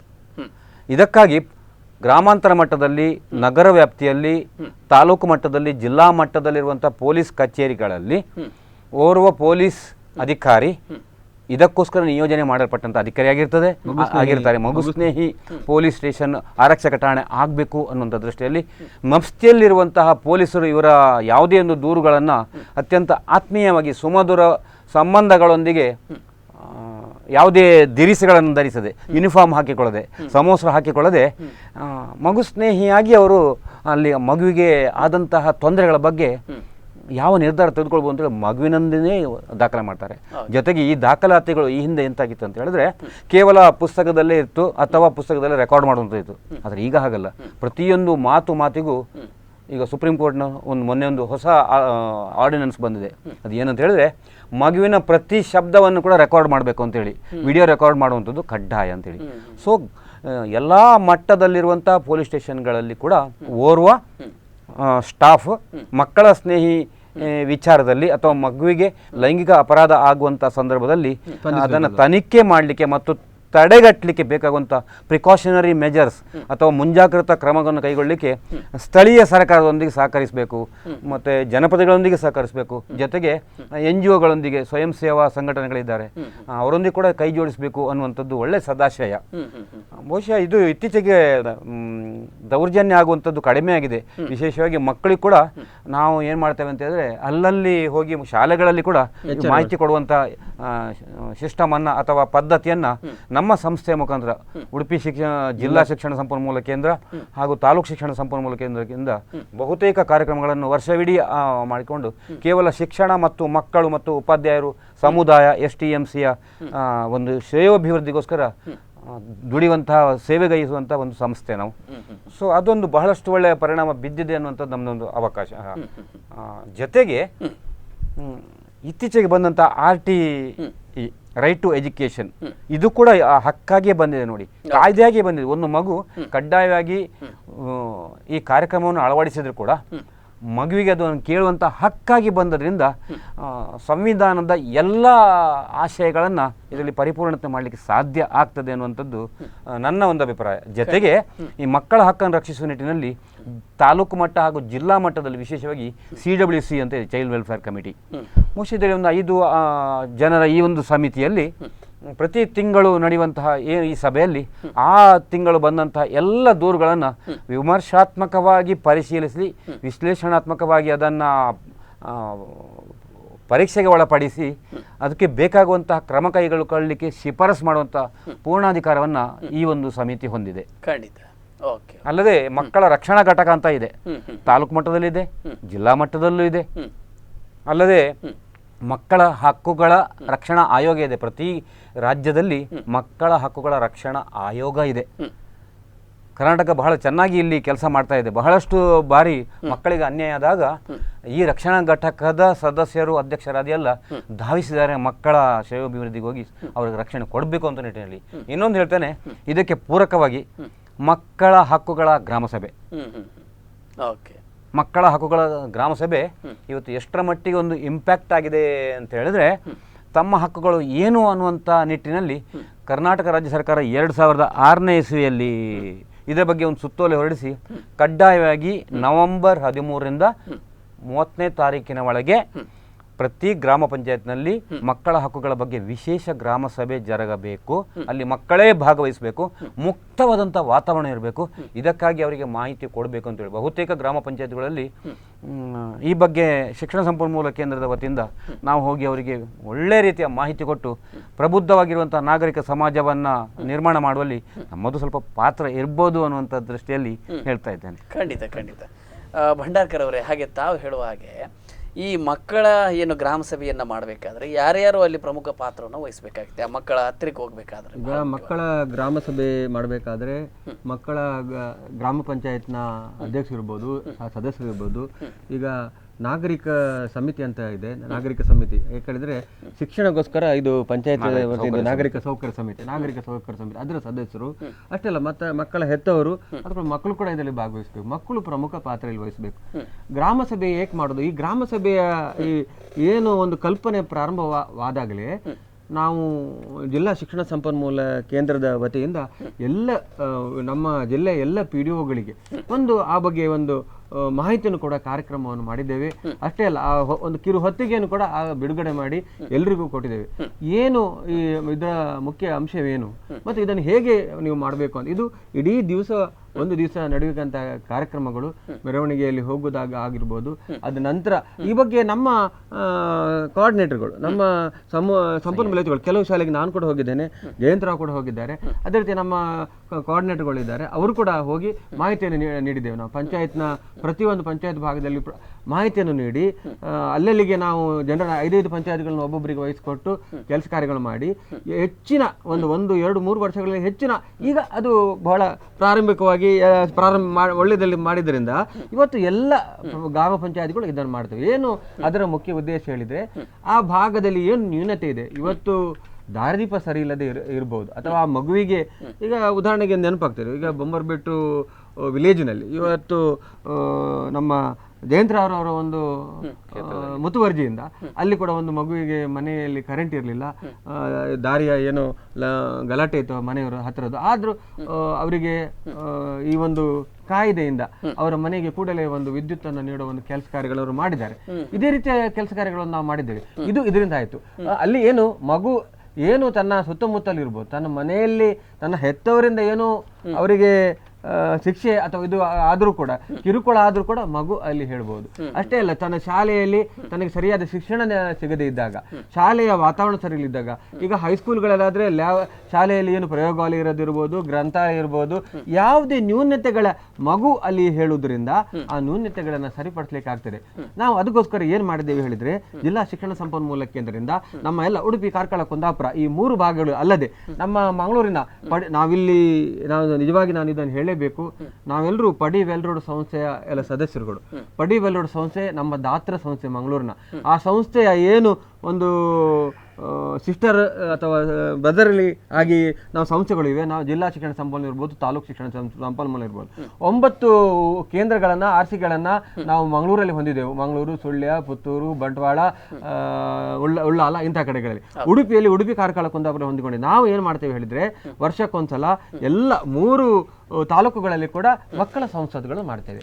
ಈ ಮಕ್ಕಳ ಸಂಸತ್ನಲ್ಲಿ ಮಕ್ಕಳ ಗುಂಪು ಚರ್ಚೆಗಳನ್ನು ಮಾಡಿಸ್ತೇವೆ. ಆಯಾ ಶಾಲೆಗಳಲ್ಲಿ ಏನೇನು ಕಾರ್ಯಕ್ರಮಗಳಿವೆ ಅದನ್ನು ಮಕ್ಕಳು ಅವರವರೊಟ್ಟಿಗೆ ಮಾತಾಡಿಕೊಂಡು ತಮ್ಮ ಶಾಲೆಯಲ್ಲಿ ಏನು ನ್ಯೂನತೆಗಳಿವೆ ಅದನ್ನು ಹೇಗೆ ತೆಗೆದು ಮತ್ತೆ ಅವರಿಂದ ನಾವು ಪ್ರಶ್ನೆಗಳನ್ನು ಕೇಳ್ತೇವೆ. ಅಲ್ಲಿ ನಾವು ತಾಲೂಕು ಮಟ್ಟದಲ್ಲಿ ಆಯ್ಕೆ ಮಾಡಿದವರನ್ನು ಜಿಲ್ಲಾ ಮಟ್ಟಕ್ಕೆ ಕಳಿಸ್ತೇವೆ. ಜಿಲ್ಲಾ ಮಟ್ಟದಲ್ಲಿ ಆಯ್ಕೆಯಾದ 2 ಮಕ್ಕಳನ್ನ ನಾವು ರಾಜ್ಯ ಮಟ್ಟದಲ್ಲಿ ಮುಖ್ಯಮಂತ್ರಿಗಳೊಂದಿಗೆ ಮುಖಾಮುಖಿ ಕಾರ್ಯಕ್ರಮಗಳನ್ನು ನಾವು ಮಾಡ್ತೇವೆ. ಸಾಧಾರಣ ಒಂದು 3-4 ಮುಖ್ಯಮಂತ್ರಿಗಳು ಮುಖಾಮುಖಿ, ಅದು ಸದಾನಂದ ಗೌಡ ಇರ್ಬೋದು, ಯಡಿಯೂರಪ್ಪ ಇರ್ಬೋದು, ಅದನಂತರ ಸಿದ್ದರಾಮಯ್ಯ ಇರ್ಬೋದು, ಇವರು ಈ ಮೂರು ಮುಖ್ಯಮಂತ್ರಿಗಳಲ್ಲಿ ಕೂಡ ಮಕ್ಕಳಿಗೆ ಮುಖಾಮುಖಿ ಮಾಡುವ ಒಂದು ಅವಕಾಶವನ್ನು ನಾವು ಕಲ್ಪಿಸ್ತೇವೆ. ವಿಧಾನಸೌಧದಲ್ಲಿ ಅವಕಾಶ ಈ ಕಲ್ಪನೆಯಿಂದ ಈ ಗ್ರಾಮ ಪಂಚಾಯತ್, ಗ್ರಾಮ ಸಭೆ ಇದೆಲ್ಲ ಆಗೋದ್ರಿಂದ ಮಕ್ಕಳಿಗೆ ಅವೇರ್ನೆಸ್ ಬರ್ತದೆ. ನಮ್ಮ ಕರ್ತವ್ಯಗಳು, ನಮ್ಮ ಜವಾಬ್ದಾರಿಗಳ ಹಕ್ಕುಗಳೇನು ಆ ಬಗ್ಗೆ ಅವೇರ್ನೆಸ್ ಬರ್ತದೆ. ಈ ಅವೇರ್ನೆಸ್ ಬರೋದ್ರಿಂದ ಗ್ರಾಮ ಪಂಚಾಯತ್ ನಲ್ಲಿಯೇ ಈ ಸಭೆಗಳನ್ನು ಮಾಡುವುದರಿಂದ ನಮಗೆ ಶಿಕ್ಷಣದಲ್ಲಿ ಅಮೂಲಾಗ್ರವಾದ ಬದಲಾವಣೆಗಳು ತರಲಿಕ್ಕೆ ಇದು ಸಹಕಾರಿಯಾಗ್ತದೆ ಅಂತ ಹೇಳಿಕ್ಕೆ ಇಚ್ಛೆ ಪಡ್ತಾ ಇದ್ದೀನಿ. ಖಂಡಿತ ಸರ್. ಹಾಗೆ ಈ ಮಕ್ಕಳ ಕಲ್ಯಾಣ ಸಮಿತಿ ಅಂತಕ್ಕಂಥ ಒಂದು ಸಂಘಟನೆ ಅಥವಾ ಸಂಸ್ಥೆ, ಇದರ ಬಗ್ಗೆ ನಾವು ಮತ್ತೆ ಚರ್ಚೆ ಮಾಡೋಣ. ಒಂದು ಸಣ್ಣ ವಿರಾಮವನ್ನು ತೆಗೆದುಕೊಳ್ಳೋಣ. ವೀಕ್ಷಕರೇ, ಇವತ್ತು ಮಕ್ಕಳ ಹಕ್ಕುಗಳ ಸಂರಕ್ಷಣೆಯ ಬಗ್ಗೆ ವಿಶೇಷವಾದಂಥ ಸಂಚಿಕೆಯನ್ನು ಮಾಡ್ತಾ ಇದ್ವಿ. ನಮ್ಮ ಮಕ್ಕಳು ತಮ್ಮ ಹಕ್ಕುಗಳನ್ನು ಎಷ್ಟರ ಮಟ್ಟಿಗೆ ಅರ್ಥೈಸಿಕೊಂಡಿದ್ದಾರೆ, ಎಷ್ಟರ ಮಟ್ಟಿಗೆ ಅರ್ಥೈಸಿಕೊಳ್ತಾ ಇದ್ದಾರೆ, ಮತ್ತು ಅವರಿಗೆ ಈ ತಮ್ಮ ಹಕ್ಕುಗಳ ಬಗ್ಗೆ ಅರ್ಥೈಸಿಕೊಳ್ಳುವಲ್ಲಿ ನಾವೆಲ್ಲರೂ ಯಾವ ರೀತಿಯಾದಂಥ ಪ್ರಮುಖವಾದಂಥ ಪಾತ್ರವನ್ನು ಸಮಾಜ ಬಾಂಧವರು ಮತ್ತು ಸಾಕಷ್ಟು ಸಂಘ ಸಂಸ್ಥೆಯವರು ನೀಡಬೇಕಾಗಿದೆ ಅನ್ನೋ ನೆಲೆಗಟ್ಟಿನಲ್ಲಿ ಇವತ್ತಿನ ಚರ್ಚೆ ಮುಂದುವರಿಯುತ್ತೆ. ಆದರೆ ಅದಕ್ಕಿಂತ ಮೊದಲಿಗೆ ಒಂದು ಸಣ್ಣ ಬ್ರೇಕ್.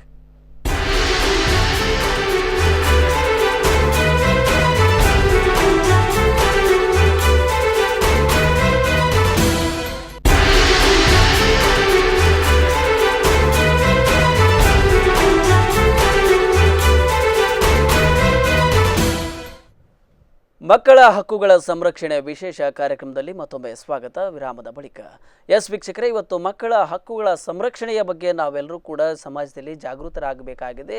ಎಲ್ಲೆಲ್ಲಿ ಮಕ್ಕಳ ಹಕ್ಕುಗಳು ಮೊಟಕಾಗ್ತಾ ಇದೆ, ಎಲ್ಲೆಲ್ಲಿ ಮಕ್ಕಳು ತಮ್ಮ ಹಕ್ಕುಗಳಿಂದ ವಂಚಿತರಾಗ್ತಾ ಇದ್ದಾರೆ, ಆ ನಿಟ್ಟಿನಲ್ಲಿ ಮಕ್ಕಳಿಗೆ ಒಂದಷ್ಟು ಜಾಗೃತಿಯನ್ನು ಮೂಡಿಸುವ ಬಗ್ಗೆ ಮತ್ತು ಅವರ ಭವಿಷ್ಯತ್ತಿನ ಬಗ್ಗೆ ಸಾಕಷ್ಟು ಸಮಾಜದಲ್ಲಿರ್ತಕ್ಕಂಥ ಸಂಘ ಸಂಸ್ಥೆಗಳು ಸೇವೆಯನ್ನು ಮಾಡ್ತಾ ಇದ್ದಾವೆ. ಜೊತೆಗೆ ಸರ್ಕಾರಗಳು ಮತ್ತು ಮತ್ತಿತರ ಸಂಘಟನೆಗಳು ಸಾಕಷ್ಟು ಆ ಬಗ್ಗೆ ಜಾಗೃತಿಯನ್ನು ಮೂಡಿಸುವ ಪ್ರಯತ್ನವನ್ನು ಮಾಡ್ತಾ ಇದ್ದಾವೆ. ಆ ನಿಟ್ಟಿನಲ್ಲಿ ಇವತ್ತು ಇಬ್ಬರು ಗಣ್ಯರು ಕೂಡ ನಮ್ಮೊಟ್ಟಿಗೆ ಇದ್ದಾರೆ. ತಮ್ಮ ಒಂದು ಈ ಮಕ್ಕಳ ಹಕ್ಕುಗಳ ಸಂರಕ್ಷಣೆಯ ಕುರಿತಂತೆ ತಾವೇನು ಸೇವೆಯನ್ನು ಮಾಡಿದ್ದಾರೆ ಅದರ ಬಗ್ಗೆ ಒಂದಷ್ಟು ಹಂಚಿಕೆಗಳನ್ನು ಮಾಡ್ಕೊಳ್ತಾ ಇದ್ದಾರೆ. ವಿಷಯಗಳನ್ನು ನಮ್ಮೊಟ್ಟಿಗೆ ಹಂಚಿಕೆಯನ್ನು ಮಾಡಿಕೊಂಡು ಮತ್ತಷ್ಟು ಮಕ್ಕಳಿಗೆ ಎಲ್ಲೆಲ್ಲಿ ತೊಂದರೆಗಳಾಗ್ತಾ ಇದೆ ಅದನ್ನು ಹೇಗೆ ಬಗೆಹರಿಸಬಹುದು ಮತ್ತು ಏನೆಲ್ಲ ಸವಾಲುಗಳಿವೆ ಅನ್ನೋದ್ರ ಬಗ್ಗೆ ಮತ್ತಷ್ಟು ನಾವೀಗ ಚರ್ಚೆ ಮಾಡೋಣ. ಬನ್ನಿ ಅತಿಥಿಗಳೊಟ್ಟಿಗೆ ಮತ್ತೆ ಮುಂದುವರಿಯೋಣ.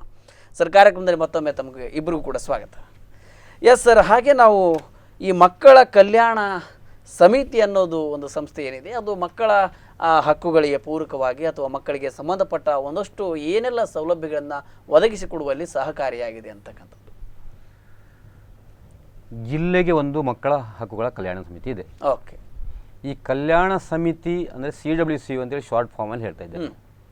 ಇದು ಕೂಡ ರಚನೆ ಆಗಲಿಕ್ಕೆ ಕಾರಣ ಮಕ್ಕಳ ಹಕ್ಕುಗಳ ಒಂದು ನಿರ್ಣಯ. ಇದರಲ್ಲೂ ಮಾನವ ಹಕ್ಕಿನ ಒಂದು ಪಾರ್ಟ್ ಅಂದರೆ ಸೆಕ್ಷನ್ 31/1 ಪ್ರಕಾರ ಇದು ಬರ್ತದೆ. ಎಷ್ಟರ ಮಟ್ಟಿಗೆ ಇದರ ಡೆಫಿನೇಷನ್ ಇದೆ ಅಂತ ಹೇಳಿದ್ರೆ, the final authority to dispose of cases for the care, protection, treatment, development and rehabilitation of the children as to provide for their basic needs to protection of the human rights ಅಂತ ಹೇಳಿದ್ದಾರೆ. So ಇದು under the section 31/1 ಪ್ರಕಾರ ಬರ್ತದೆ. ಆ ಪ್ರಕಾರ ಇದು ರಚನೆ ಆಗಿದೆ. ಬಹುಶಃ ಈ ಮಕ್ಕಳ ಕಲ್ಯಾಣ ಸಮಿತಿಯವರಿಗೆ ನಮಗಿಂತೂ ಜಾಸ್ತಿ ಕಾಳಜಿ ಇರ್ತದೆ. ಯಾಕೆ ಕೇಳಿದ್ರೆ, ಪ್ರತಿಯೊಬ್ಬರು ಕೈ ತೋರಿಸೋದು ನೇರವಾಗಿ CWC ಅವರ ಮೇಲೆ. ನನ್ನ ಸಣ್ಣ ಒಂದು ಅನುಭವವನ್ನು ತಮ್ಮೊಂದಿಗೆ ಹಂಚಿಕೊಳ್ತೇನೆ. ಒಳ್ಳೆ ಕೆಲಸ ಮಾಡ್ತಾ ಇದ್ದಾರೆ ಅನ್ನುವಂಥ ವಿಷಯದಲ್ಲಿ ಸಣ್ಣ ವಿಚಾರವನ್ನು ಹಂಚಿಕೊಳ್ತಾ ಇದ್ದೇನೆ. ಸರ್ಕಾರಿ ಜಾಗದಲ್ಲಿ ಬಹಳಷ್ಟು ವರ್ಷಗಳ ಕಾಲ ವಾಸ ಮಾಡಿಕೊಂಡಿದ್ದು, ಕೂಲಿನಾಲಿ ಮಾಡಿಕೊಂಡಿದ್ದು, ರೇಷನ್ ಕಾರ್ಡ್ ಹೊಂದಿದ್ದು ಹಾಗೂ ಮನೆಗೆ ವಿದ್ಯುತ್ ಸಂಪರ್ಕ ಹೊಂದಿದ್ದಂತಹ ಒಂದು ಮನೆ, ಆ ಮನೆಯಲ್ಲಿ ಶಾಲೆಗೆ ಹೋಗುವಂತಹ ಒಂದು ಮಗು, ಮನೆಗೆ ಬೆಳಕಿಲ್ಲ, ಗ್ರಾಮ ಸಭೆಯಲ್ಲಿ ಚೆನ್ನಾಗಿ ಆಲಿಸಿಕೊಂಡಂತಹ ತಂದೆ ತಾಯಿಗಳು, ಇದರಲ್ಲಿ ತಂದೆ ತಾಯಿಗಳದ್ದು ಕೂಡ ಪಾರ್ಟ್ ಬಹಳ ಇಂಪಾರ್ಟೆಂಟ್ ಆಗಿದೆ ಈ ಸಮಾಜದಲ್ಲಿ. ಪೋಷಕರು ಅನಿಸಿಕೊಂಡವರು ಕೂಡ ಅಲ್ಲಿ STMC ಸಭೆಯಲ್ಲಿ ಇದನ್ನು ಹೇಳಿದಾಗ, ನಾಡಿದ್ದು ಗ್ರಾಮ ಸಭೆ ಇದೆ, ಮಕ್ಕಳ ಹಕ್ಕುಗಳ ಗ್ರಾಮ ಸಭೆ, ಈ ವಿಶೇಷ ಗ್ರಾಮ ಸಭೆಯಲ್ಲಿ ತಮ್ಮ ಅಹವಾಲನ್ನು ತೋಡಿಕೊಳ್ಳಿಕ್ಕೆ ಅವಕಾಶ ಇದೆ ಅನ್ನುವಂಥ ನಿಟ್ಟಿನಲ್ಲಿ ಆ ಮಗುವಿಗೆ ಹೇಳಿದಾಗ, ಮಗು ನೇರಾಗಿ ತನ್ನ ಹಸ್ತಾಕ್ಷರಗಳಲ್ಲಿ ನನಗೆ ಬೆಳಕು ಕೊಡುವಂಥ ಕೆಲಸ ಮಾಡಬೇಕು, ನನಗೆ ಓದಲಿಕ್ಕೆ ಆಗ್ತಾ ಇಲ್ಲ, ಬುಡ್ಡಿ ದೀಪದಡಿಯಲ್ಲಿ ನಾನು ಓದ್ತಾ ಇದ್ದೇನೆ, ದಯವಿಟ್ಟು ನನಗೆ ನ್ಯಾಯ ಕೊಡಿ ಅನ್ನುವಂತ ಕೇಳಿದಾಗ, ನಾವು ಮೊದಲ ಹೆಜ್ಜೆ ಇಟ್ಟದ್ದೇನಂತಂದರೆ ಸ್ಥಳ ಪರೀಕ್ಷೆ. ಸ್ಥಳ ಪರಿವೀಕ್ಷಣೆ ಮಾಡಿದಾಗ ವಾಸ್ತವ ಸಂಗತಿ ಗೊತ್ತಾಯಿತು. ಮೆಸ್ಕಾಂನವರೊಂದಿಗೆ ನಮಗೂ ಇರುವಂಥ ಸಂಬಂಧ ಬಹಳ ಚೆನ್ನಾಗಿತ್ತು. ಗ್ರಾಮ ಪಂಚಾಯತಿಗೆ ಇರುವಂಥ ಒಂದೇ ಒಂದು ಮಾರ್ಗ ಏನಂತ ಹೇಳಿದ್ರೆ, ಇಂಥ ಮನೆಗೆ ವಿದ್ಯುತ್ ಸಂಪರ್ಕ ಕೊಡಲಿಕ್ಕೆ ನಮ್ಮಿಂದ ಆಕ್ಷೇಪ ಇಲ್ಲ ಅಂತ. ಆದರೆ ಗ್ರಾಮ ಪಂಚಾಯತಿನಲ್ಲಿ ಯಾವುದೇ ಸರ್ಕಾರಿ ಜಾಗದಲ್ಲಿ ಕೂತಂತಹ ಮನೆಗೆ ವಿದ್ಯುತ್ ಸಂಪರ್ಕ ಕೊಡಲಿಕ್ಕೆ ಅವಕಾಶ ಇಲ್ಲ, ಕಾನೂನಲ್ಲಿ ಅವಕಾಶ ಇಲ್ಲ. ಸೊ ನಾವೇ ಅವರಿಗೊಂದು ಉಪಾಯ ಹೇಳಿದೆವು, ಕಾನೂನಿಗೊಂದು ಉಪಕಾನೂನು. ನೋಡಮ್ಮ, ನೀನು ನೇರವಾಗಿ CWC ಅವರಿಗೆ ಒಂದು ಅರ್ಜಿ ಸಲ್ಲಿಸು, ಅವರಿಂದ ನಮಗೆ ನೇರವಾಗಿ ಆದೇಶ ಬರಲಿ, ಏನಾಗ್ತದೆ ನೋಡೋಣ ಅಂತೇಳಿ. ಈ ಬಗ್ಗೆ ನಾವು ಪ್ರಯತ್ನ ಮಾಡಿದಾಗ ಆ ಮಗು ಫೋಟೋ ಸಹಿತ ದೂರು ಅರ್ಜಿ ಕೊಟ್ಟಾಗ ಅತ್ಯಂತ ಕ್ಷಿಪ್ರವಾಗಿ ಕಾರ್ಯಾಚರಣೆ ಮಾಡಿದಂತಹ ಉಡುಪಿ ಜಿಲ್ಲಾ ಮಕ್ಕಳ ಕಲ್ಯಾಣ ಸಮಿತಿ ಇದಕ್ಕೆ ಬೇಕಾಗುವಂತಹ ವ್ಯವಸ್ಥೆಯನ್ನು ಮಾಡಲಿಕ್ಕೋಸ್ಕರ ಅವರು ಕೊಟ್ಟಂಥ ಅರ್ಜಿಯನ್ನು ಕೂಡ ಕಾನೂನಿನನ್ವಯ ಇದಕ್ಕೆ ನೀವು ಕ್ರಮ ಕೈಗೊಳ್ಳಿ ಅಂತಿರುವಂಥ ಮಾತು ಬಂತು. ಆದರೆ ನಮಗಲ್ಲಿ ಒಂದು ಅಡಕತ್ತಲ್ಲಿ ಸಿಕ್ಕಿದಂಥ ಅಡಕೆ ಅಂತ ಆಯ್ತು ನಮ್ಮ ಸ್ಥಿತಿ. ಯಾಕೆ ಕೇಳಿದ್ರೆ, ಸರ್ಕಾರದ ಸುತ್ತೋಲೆ ಪ್ರಕಾರ ಯಾವುದೇ ಗ್ರಾಮ ಪಂಚಾಯತು ಸರ್ಕಾರದ ಜಾಗದಲ್ಲಿ ಕೂತ್ಕೊಂಡಿರುವಂತಹ ಯಾವುದೇ ವ್ಯಕ್ತಿಗಳಿಗೆ ವಿದ್ಯುತ್ ಸಂಪರ್ಕ ಒದಗಿಸುವಂತಿಲ್ಲ ಮತ್ತು ಯಾವುದೇ ರೀತಿಯ ಮೂಲಭೂತ ಸೌಕರ್ಯ ಕೊಡಲಿಕ್ಕೆ ಇಲ್ಲ. ಆದರೆ ಅದನ್ನು ಮೀರುವಂತಿಲ್ಲ ಸರ್ಕಾರದ ಆಜ್ಞೆ. ಹಾಗಾದರೆ ಆ ಅಧಿಕಾರಿಗೆ ಈ ಮಗು ಒಂದು ಕೇಳ್ತಾ ಇದೆ ಬೆಳಕು ಅನ್ನುವಂತಹ ಒಂದು ವಿಚಾರ ಗೊತ್ತಿಲ್ವಾ ಅಂತ ಹೇಳಿದಾಗ, ಇಟ್ಸ್ ಎ ಪಾಲಿಸಿ ಮ್ಯಾಟರ್ ಅಂತ ಹೇಳ್ತಾರೆ. ಏನು ಮಾಡೋಂಗಿಲ್ಲ. ವಾಪಸ್ ಬಂದಾಗ ಆ ಮಗುವಿಗೆ ನಾವೇ ಗ್ರಾಮ ಪಂಚಾಯತ್ ಒಂದು ಗೈಡ್ ಮಾಡಿತ್ತು, ಸೀದಾ ಕರ್ನಾಟಕ ರಾಜ್ಯ ಮಕ್ಕಳ ಹಕ್ಕುಗಳ ಆಯೋಗಕ್ಕೆ ದೂರು ಕೊಡಮ್ಮ ಅಂತೇಳಿ. ಎಲ್ಲ ಫೈಲ್ ಬಿಲ್ಡಪ್ ಆಯಿತು, ದಪ್ಪ ಆಯ್ತು, ಕಳಿಸಿದೆವು. ಯಾರು ಮಗುವಿನ ಹೆಸರಲ್ಲೇ ಕಳಿಸಿದ್ದು. ಕಳಿಸಿ ಕರೆಕ್ಟ್ 25 ದಿವಸ ಆಗಲಿಕ್ಕಿಲ್ಲ, ಮಗುವಿನ ಹಕ್ಕುಗಳ ರಕ್ಷಣೆ ಮಾಡುವಂಥದ್ದು ಗ್ರಾಮ ಪಂಚಾಯತಿನ ಕರ್ತವ್ಯ. ಕಂಡೀಷನ್ ಹಾಕಿ ಷರತ್ತುಗಳೊಂದಿಗೆ ಆ ಮಗು 18 ವರ್ಷ ಆಗುವವರೆಗೆ ಕೂಡ ಆ ಮಗುವಿಗೆ ಅವಕಾಶದಿಂದ ವಂಚನೆ ಆಗಬಾರದು ಅನ್ನುವಂಥ ರೀತಿ ಸುತ್ತೋಲೆ ಕಳಿಸಿತ್ತು. ಲೆಟರ್. ಈ ಲೆಟರಿನ ಆಧಾರದಲ್ಲಿ ಆ ಲೆಟರ್ ನೇರವಾಗಿ ಮೆಸ್ಕಾಮಿಗೆ ಕೊಡ್ಲಿಕ್ಕೆ ಹೇಳಿತ್ತು. ಮೆಸ್ಕಾಮ್ನವರು ಎದ್ದೆದ್ದು ಬಿದ್ದು ಕರೆಂಟ್ ಕೊಟ್ಬಿಟ್ರು. ಒಳ್ಳೆ ಸಹಕಾರ ಕೊಟ್ಟಿದ್ದಾರೆ. ಸೊ ಇದೆಲ್ಲ ಇಂಥ ಯಶೋಗಾಥೆಗಳು ಸಾಕಷ್ಟಿದೆ. ಇಲ್ಲಿ ಏನಂತ ಹೇಳಿದರೆ, ನಮ್ಮ ಗ್ರಾಮ ಸಭೆಗಳಲ್ಲಿ ಕೇವಲ ಕಣ್ಣಿಗೆ ಕಾಣುವಂಥ ಅಭಿವೃದ್ಧಿ ಬಗ್ಗೆ ಮಾತ್ರ ಚಿಂತನೆ ಆಗ್ತಾ ಇದೆ, ಕಣ್ಣಿಗೆ ಕಾಣದ ಅಭಿವೃದ್ಧಿ ಇದೆ. ಅದಕ್ಕೋಸ್ಕರ ನಾವು ಬಂಡರ್ಕರ್ ಅವರ ನೇತೃತ್ವದಲ್ಲಿ ನಾವು ಹೋರಾಟ ಮಾಡ್ತಾ ಇದ್ದೇವೆ. ಕಣ್ಣಿಗೆ ಕಾಣದ ಅಭಿವೃದ್ಧಿ ಅಂತೇಳಿ ಶಿಕ್ಷಣ. ಖಂಡಿತ ಸರ್. ಹಾಗೆ ಈ ಮಹಿಳಾ ಮತ್ತು ಮಕ್ಕಳ ಮಾರಾಟ ತಡೆ ಕಾಯ್ದೆ ಅಂತಕ್ಕಂಥದ್ದು ಒಂದು ನಮ್ಮಲ್ಲಿ ಪ್ರಚಲಿತ. ಈ ಕಾಯ್ದೆ ಯಾವ ರೀತಿಯಾಗಿ ಕೆಲಸವನ್ನು ಮಾಡ್ತಾ ಇದೆ, ಇದು ಸಮಾಜದಲ್ಲಿ ಒಂದಷ್ಟು ಸುರಕ್ಷತೆಯ ಕಡೆಗೆ ಸಾಗ್ತಾ ಇದೆಯಾ ಅಥವಾ ನ್ಯೂಟ್ರಲ್ ಆಗಿದೆಯಾ ಅಂತಕ್ಕಂಥದ್ದು ಕೆಲವರಿಗೆ ಏನೂ ಕೂಡ ಗೊಂದಲದಲ್ಲಿದೆ. ಇಲ್ಲಿ ಗೊಂದಲ ಇರುವಂಥದ್ದು ಸ್ವಾಭಾವಿಕ. ಇವತ್ತಿನ ಸಾಮಾಜಿಕ ಜೀವನದ ರೀತಿ ರಿವಾಜುಗಳನ್ನು ನಾವು ನೋಡಿದಾಗ ಬಹುಶಃ ನಮ್ಮ ಪಾರಂಪರಿಕ ಮೌಲ್ಯಗಳನ್ನು ನಾವೆಲ್ಲೋ ಕಳ್ಕೊಳ್ತಾ ಇದ್ದೇವೆ. ಅನುಕರಣೆಯ ರೀತಿಯಲ್ಲಿ ನಾವು ಅದನ್ನು ಫಾಲೋಅಪ್ ಮಾಡ್ತಾ ಇದ್ದೇವೆ, ಅಥವಾ ನಮ್ಮಲ್ಲಿರುವಂಥ ಅಂತಃಸತ್ವವನ್ನು ನಾವು ಎಲ್ಲೋ ಕಳ್ಕೊಳ್ತಾ ಇದ್ದೇವೆ ಅಂತ ಹೇಳುವಂಥ ಭಾವ ಮೂಡ್ತಾ ಇದೆ. ಸೊ ಇದಕ್ಕೆ ಯಾರೂ ಹೊರಗಿನಿಂದ ಪ್ರಯತ್ನ ಮಾಡುವಂಥದ್ದಲ್ಲ. ನಮ್ಮ ಮಕ್ಕಳ ಹಕ್ಕನ್ನು ನಾವು ರಕ್ಷಣೆ ಮಾಡಬೇಕು. ನಾವು ಮಹಿಳೆಯರು ನಮ್ಮ ರಕ್ಷಣೆಯನ್ನು ನಾವು ಮಾಡ್ಕೊಳ್ಳುವಂಥದ್ದು. ಜೊತೆಗೆ ಜನಪ್ರತಿನಿಧಿಗಳು, ಇಲಾಖೆ ವರಿಷ್ಠರು, ಜೊತೆಗೆ ಸ್ಥಳೀಯ ಆಡಳಿತ ವ್ಯವಸ್ಥೆಗಳು ಪರಸ್ಪರ ಪೂರಕವಾಗಿ ಕೆಲಸ ಮಾಡಬೇಕು. ಯಾಕೆಂತ ಒಂದು ಸಣ್ಣ ಎಕ್ಸಾಂಪಲ್ ಹೇಳ್ತೇನೆ. ಒಂದು ಆದೇಶ ಸರ್ಕಾರದಿಂದ ಹೊರಟ್ರೆ ಬೇರೆ ಬೇರೆ ಮಜಲುಗಳಲ್ಲಿ ತಲುಪುವಾಗ ಬೇರೆ ರೀತಿಯ ರೂಪವನ್ನು ತಾಳ್ತದೆ. ಕರಾರುವಕ್ಕಾಗಿರುವಂಥ ಮಾಹಿತಿಯನ್ನು ನೀಡುವಲ್ಲಿ ಎಲ್ಲೋ ಕೆಲವು ಸಂದರ್ಭಗಳಲ್ಲಿ ವಿಫಲರಾಗುವಂಥ ಸಾಧ್ಯತೆ ಇದೆ. ಇವತ್ತು ಮಹಿಳೆ ಅವಳಿಗೆ ಆತ್ಮವಿಶ್ವಾಸ ಬೆಳೆಸಬೇಕು ಅಂತೇಳಿ, ಆದರೆ ಇಲ್ಲಿ ಸಮಾಜ ವಿದ್ರೋಹಿ ಚಟುವಟಿಕೆಗಳು ಬೇಕಾದಷ್ಟು ಇರ್ಬೋದು. ಆದರೆ ನನ್ನ ಮನೆ, ನನ್ನ ಪರಿಸರವನ್ನು ಚೆನ್ನಾಗಿಟ್ಟುಕೊಳ್ಳೋ ನಿಟ್ಟಿನಲ್ಲಿ ಮಹಿಳೆಯರು, ಪುರುಷರು, ಮಕ್ಕಳು ಒಂದಾಗಿ ಕೆಲಸ ಮಾಡಿದಾಗ ಬಹುಶಃ ಯಾವುದೇ ಕಾಯ್ದೆಗಳು ನಮ್ಗೆ ಅಗತ್ಯ ಬರೋದಿಲ್ಲ. ಖಂಡಿತ ಖಂಡಿತ ಖಂಡಿತ. ಹಾಗೆ ಬಂಡರ್ಕರ್ ಸರ್, ತಾವು ನೋಡಿದ ಹಾಗೆ ಮಹಿಳಾ ಮತ್ತು ಈ ಏನು ಮಕ್ಕಳ ಮಾರಾಟ ಅಥವಾ ಸಾಗಾಟ ತಡೆ ಕಾಯ್ದೆ ಅಂತ ಇದೆ, ಇದರ ಬಗ್ಗೆ ಇದರಲ್ಲಿ ಏನು ವಿಶೇಷತೆ ಇದೆ, ಏನೆಲ್ಲ ಮಾಹಿತಿಯನ್ನು ಜನ ತಿಳ್ಕೊಳ್ಬೇಕು ಅಂತ ಹೇಳ್ತೀರಿ? ಇವತ್ತು ಎಲ್ಲೆಲ್ಲಿ ಈ ಒಂದು ಸಂದರ್ಭಗಳು ಬರ್ತವೆ ಅದನ್ನು ಕೂಡ ಜನ ಗಮನಿಸಬೇಕು. ಈಗ ಉದಾಹರಣೆಗೆ ನಾವು ಇಲ್ಲಿ ಪ್ರತಿಭಟನೆಯನ್ನು ಮಾಡಿದ್ರು ಒಂದು ಮಕ್ಕಳನ್ನ ಶಾಲೆಯಿಂದ ಕರ್ಕೊಂಡು ಹೋಗಿ ಬಿಡಿನಗುಡ್ಡೆಯಿಂದ ಸಾಧಾರಣ ಸರ್ವಿಸ್ ಬಸ್ ಸ್ಟ್ಯಾಂಡ್ ತನಕ ಮಕ್ಕಳ ಹತ್ರ ಪ್ಲೇಟ್ ಮತ್ತು ಇದು ಕೊಟ್ಟು ಅಕ್ಕಿ ದರ ಜಾಸ್ತಿ ಆಗಿದೆ ಅಂತ ಯಾರೋ ಒಂದು ಪ್ರತಿಭಟನೆ ಮಾಡಿದ್ರು. ಆ ಪ್ರತಿಭಟನೆಯ ಅದಕ್ಕೋಸ್ಕರ ನನಗೆ ಕೂಡಲೇ ಫೋನ್ ಬಂತು. ನನಗೆ ನಿಜವಾಗಿ ಬಹಳ ಬೇಸರ ಇದೆ. ಕೇಳಿದ್ರೆ ಸುಮಾರು 11 ಗಂಟೆ 10 ಗಂಟೆ ಬಿಸಿಲಿಗೆ 12 ಗಂಟೆ ತನಕ ಮಕ್ಕಳನ್ನು ಸರ್ವಿಸ್ ಬಸ್ ನಿಲ್ದಾಣದಲ್ಲಿ ನಿಲ್ಲಿಸಿದ್ದು ನನಗೆ ಬಹಳ ಒಂದು ಆತಂಕ ತಂದಿತ್ತು. ನಾನು ಕೂಡಲೇ CWC ಇರ್ಬೋದು, ಮಕ್ಕಳ ಹಕ್ಕುಗಳ ಆಯೋಗ, ಏನು ರಕ್ಷಣಾ ಆಯೋಗ ಬೆಂಗಳೂರಿಗೆ ಕೂಡ ಮಾಹಿತಿಯನ್ನು ಕೊಟ್ಟೆ. ಅವ್ರು ಕೂಡಲೇ ಕರೆಸಿ ವಿದ್ಯಾರ್ಥಿಗಳ ಎದುರೆದುರಲ್ಲಿ ಮಾಡಿದ್ರು. ಏನು ಆ ಬಗ್ಗೆ ಅವರ ಅಪಾಲಜಿಯನ್ನು ಕೇಳಿದ್ರು. ಅದ ನಂತರ ನಾವು ಆ ಪ್ರಕರಣವನ್ನು ಅಲ್ಲಿ ಬಿಡ್ಲಿಕ್ಕೆ ಇದು ಮಾಡಿದ್ದು. ಇದೆಲ್ಲ ಮಾಡ್ಲಿಕ್ಕೆ ಆಗ್ತದೆ. ಇವತ್ತು ನೀವು ಹೇಳಿದ ಮಕ್ಕಳ ಸಾಗಾಟ ತಡೆಬಹುದು. ಮಕ್ಕಳಿಗೆ ಕೇಳಿದ್ರು ಇವತ್ತು ಲೈಂಗಿಕ ದೌರ್ಜನ್ಯಕ್ಕೋಸ್ಕರ ಇವತ್ತು ಅಪ್ರಾಪ್ತ ವಯಸ್ಕದ ಹೆಣ್ಣು ಮಕ್ಕಳನ್ನು ಜಾಸ್ತಿ ಕರ್ಕೊಂಡು ಹೋಗ್ತಾರೆ. ಮತ್ತೆ ಬೇರೆ ಬೇರೆ ಇದಕ್ಕೆ ವೇಷವಾಟಿಕೆಗಳನ್ನು ಬಳಸಿಕೊಳ್ತಾರೆ. ಮಕ್ಕಳನ್ನು ಭಿಕ್ಷಾಟನೆಗೆ ಬಳಸಿಕೊಳ್ತಾರೆ. ಕಳ್ಳಸಾಗಣೆ ಮಾಡೋದಕ್ಕೋಸ್ಕರ ಮತ್ತೆ ಅವರನ್ನ ಅಂಗವಿಕಲರಾಗಿ ಮಾಡಿ, ಸರಿದ ಮಗುವನ್ನು ಕೂಡ ಅಂಗವಿಕಲ ಮಾಡಿ ಅವರನ್ನ ಆಯಾ ಭಾಗಗಳಿಗೆ ಈ ಬೆಂಗಳೂರು ಮತ್ತು ದೊಡ್ಡ ದೊಡ್ಡ ಮೆಟ್ರೋಪಾಲಿಟನ್ ಸಿಟಿಗಳಲ್ಲಿ ರಸ್ತೆ ಬದಿಗಳಲ್ಲಿ ಕೂತ್ಕೊಳಿಸಿ ಅವರಿಗೆ ಭಿಕ್ಷೆ ಎತ್ತುವ ಹಾಗೆ ಮಾಡಿ ಅದನ್ನೇ ಒಂದು ಕಮಿಷನ್ ದಂಧೆಯಾಗಿ ಮಾಡುವವರು ಇದ್ದಾರೆ. ಅದಕ್ಕೋಸ್ಕರ ಈ ಒಂದು ಕಾನೂನಲ್ಲಿ ಅವರಿಗೆ ಗರಿಷ್ಠವಾದ ಶಿಕ್ಷೆಯನ್ನು ಕೂಡ ಇದರಲ್ಲಿ ಕಾಣಿಸಲಾಗಿದೆ. ಇವತ್ತು ಅವರಿಗೆ ಅದರ ಬಗ್ಗೆ ದಂಡನೆಯನ್ನು ಕೂಡ ಅದರಲ್ಲಿ ಇದು ಮಾಡಿದೆ.